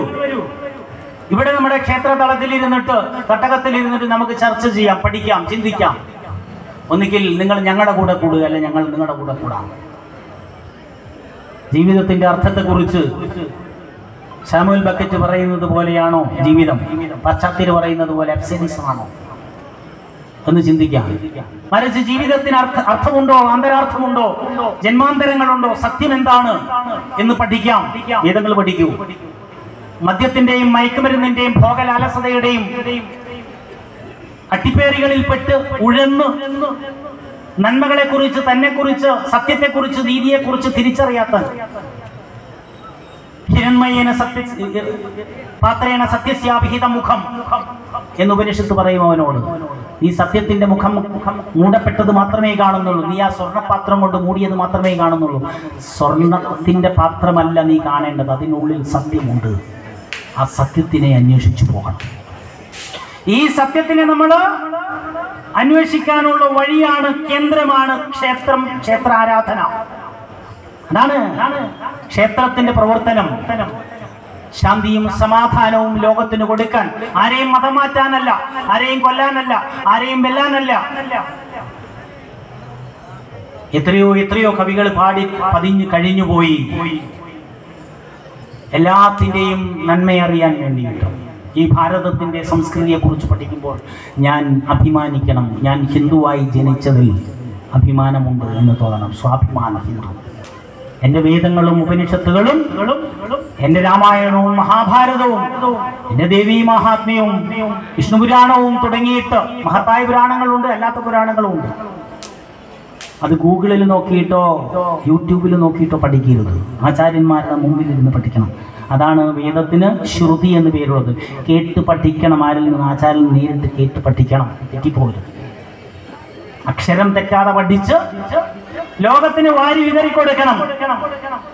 നിങ്ങളൊരു മതത്തിലും പെടുന്നവരല്ല, നിങ്ങളൊരു ജാതിയിലും പെടുന്നവരല്ല, നിങ്ങളൊരു വർഗത്തിലും പെടുന്നവരല്ല, നിങ്ങളൊരു പ്രത്യയശാസ്ത്രത്തിലും പെടുന്നവരല്ല. നിങ്ങൾ ഈ പ്രപഞ്ചത്തിൽ മുഴുവൻ നിറഞ്ഞു നിൽക്കുന്ന ഞാനാണ്. ഞാനെന്ന ഭാവം അത് തോന്നായിക വേണം. തോന്നുന്നതാകിൽ അഖിലം ഞാനിതെന്നേ വഴി തോന്നേണമേ ഹരിനാരായണായ നമാലേ. ഹരിനാമകീർത്തനം എഴുത്തച്ഛൻ പറഞ്ഞുകൊണ്ടേയിരിക്കും. ഹരിനാമകീർത്തനം ഒന്ന് പഠിക്കണേ.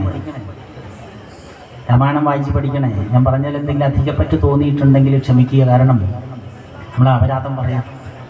മറിച്ച് എല്ലാ വൃക്ഷങ്ങളും, എല്ലാ പക്ഷികളും, എല്ലാ മൃഗങ്ങളും എൻ്റെ ജീവിതത്തിൻ്റെ ഭാഗമാണ്. വല്ലാതെ വിശന്ന് മറ്റൊന്നും തിന്നാനില്ലാതെ ആകുമ്പോൾ നിങ്ങൾക്ക് മൃഗപക്ഷികളെയും തിന്നാൻ കുഴപ്പമൊന്നുമില്ല. തിന്നണ്ടെന്നൊന്നും പറഞ്ഞിട്ടില്ല. ചിലവർ ചോദിക്കും, രാമായണത്തിൽ രാമൻ കാട്ടിൽ പോയപ്പോൾ മാംസം കഴിച്ചിട്ടുണ്ട്. എന്താ നിങ്ങൾക്ക് മാത്രം കഴിച്ചാൽ മതിയോ? രുചിയിലുണ്ട്. കഴിക്കണ്ടെന്ന് എവിടെയാ പറഞ്ഞിട്ടുള്ളത്? ഒരു വേദത്തിലും പറഞ്ഞിട്ടില്ല. സോമരസം മദ്യമല്ലേ? മദ്യമാണെന്ന് മനസ്സിലായിട്ടുണ്ട്. സോമരസം എന്താണെന്നുള്ളത് ആയുർവേദം പഠിച്ചാൽ മനസ്സിലാവും. സഹസ്രയോഗം പഠിച്ചാൽ മതി. സഹസ്രയോഗം വായിക്കാതെ സോമരസത്തിന്റെ വർത്തമാനം പറയാൻ ഇങ്ങോട്ട് വരുന്നു. അങ്ങനെയാണെങ്കിൽ ദശമൂലാരിഷ്ടവും മദ്യം തന്നെയാണ് അല്ലേ? ഖർജൂരാസവും മദ്യമായിരുന്നില്ലേ? നിരോധിച്ചില്ലേ 75-ല്? ഖർജൂരം എന്ന് പറഞ്ഞു കഴിഞ്ഞാൽ നമ്മുടെ ഈത്തപ്പഴം കാരക്ക വാച്ചിണ്ടാക്കുന്നത് ആരാണ്? ഖർജൂരാസവം. ദശമൂലാരിഷ്ടം കുമിഴ്, കൂവളം, പാതിരി, പയ്യാന, മുഞ്ഞ, ഓരില, മൂല, ചെറുവഴുതന, വെള്ളോട്ടുണ്ട്, ജെരിഞ്ചിൽ 10 സാധനം. അതിന്റെ കഷായം വെക്കുക.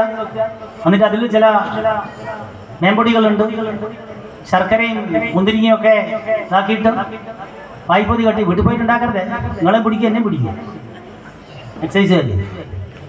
6 അടി മണ്ണിൽ ശീലമൺ ചെയ്തിട്ട് പാനിയിലാക്കിയിട്ട് കുഴിച്ചിടുക. 41 ദിവസം കഴിച്ചിട്ട് ഫുള്ളാക്കിയൊക്കെ പൊട്ടിപ്പോവും. കാൽഭാഗം അരഭാഗം പോലും വേണ്ട, പതച്ച് നല്ല സൂപ്പറായിട്ട് വരും. That is Dashamoolarishtam. ലഹരിയല്ലേ? പക്ഷേ ആൽക്കഹോള് എഥനോളാണോ? ആൽക്കഹോളിൽ പെടുന്ന ഏതാണ് അത് എന്ന് പഠിച്ചാൽ, ശാസ്ത്രം പഠിച്ചാൽ മനസ്സിലാക്കും. ശാസ്ത്രീയമായിട്ട് പഠിക്കാതെ ഒരു മതത്തെക്കുറിച്ചും ആക്ഷേപിക്കാൻ പാടില്ല. നമ്മുടെ ആചാര്യന്മാര് അല്ലേ, അവര് പ്രാർത്ഥിച്ച് ചൊല്ലാൻ കയറി വരുന്നുണ്ട്. നമ്മളവരെ വണങ്ങുകയും അതോടൊപ്പം ഞാനത് അവസാനിപ്പിക്കുകയും ചെയ്യാണ്. നമുക്ക് ലോകത്തിന് മുഴുവൻ ശാന്തി കൊടുക്കണം. സ്വസ്തി പ്രജാഭ്യ പരിപാലയന്താം ന്യായേണ മാർഗേണ മഹിമഹീശാം ഗോബ്രാഹ്മണേഭ്യ ശുഭമസ്തു നിത്യം ലോകാഃ സമസ്താഃ സുഖിനോ ഭവന്തു എന്ന് പറയുമ്പോഴും ഓം സർവേ ഭവന്തു സുഖിനഃ സർവേ സന്തു നിരാമയാ സർവേ ഭദ്രാണി പശ്യന്തു മാ കശ്ചിത് ദുഃഖഭാഗ് ഭവേത്. ആർക്കും ദുഃഖമുണ്ടാവരുത്, ഒരു തരത്തിലുള്ള ദുഃഖവും ഉണ്ടാവരുത്, ഒരു ജീവിക്കും ദുഃഖമുണ്ടാവരുത്. സർവേ ഭവന്തു സുഖിന, എല്ലാവർക്കും സുഖമുണ്ടാവട്ടെ എന്ന് പ്രാർത്ഥിച്ചുകൊണ്ട് ഞാൻ എൻ്റെ വാക്കുകൾ നിർത്തുകയാണ്. ഇതിലെന്തെങ്കിലും സംശയങ്ങളൊക്കെ ഉണ്ടെങ്കിൽ നിങ്ങൾ ഏതെങ്കിലും കാലത്ത്, ഇന്നല്ലെങ്കിൽ നാളെ അല്ലെങ്കിൽ പിന്നെ എപ്പോഴെങ്കിലും എന്നെ വിളിച്ച് ചോദിക്കാൻ ഒരവസരം ഉണ്ടാവണം.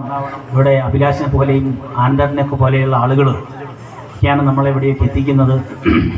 അവരോടൊക്കെ ചോദിച്ചാൽ എൻ്റെയൊക്കെ നമ്പർ കിട്ടും. നമുക്ക് ഒന്നിനോടുമില്ല വിദ്വേഷവും, ഒന്നിനോടുമില്ല ഇഷ്ടവും. നമുക്ക് ലോകം നന്നാവാൻ മാത്രമേ ഭാരതത്തിന് ആഗ്രഹിക്കേണ്ടതുള്ളൂ. എല്ലാവർക്കും നല്ലത് വരട്ടെ. നമോവാകാം. നമസ്തേ.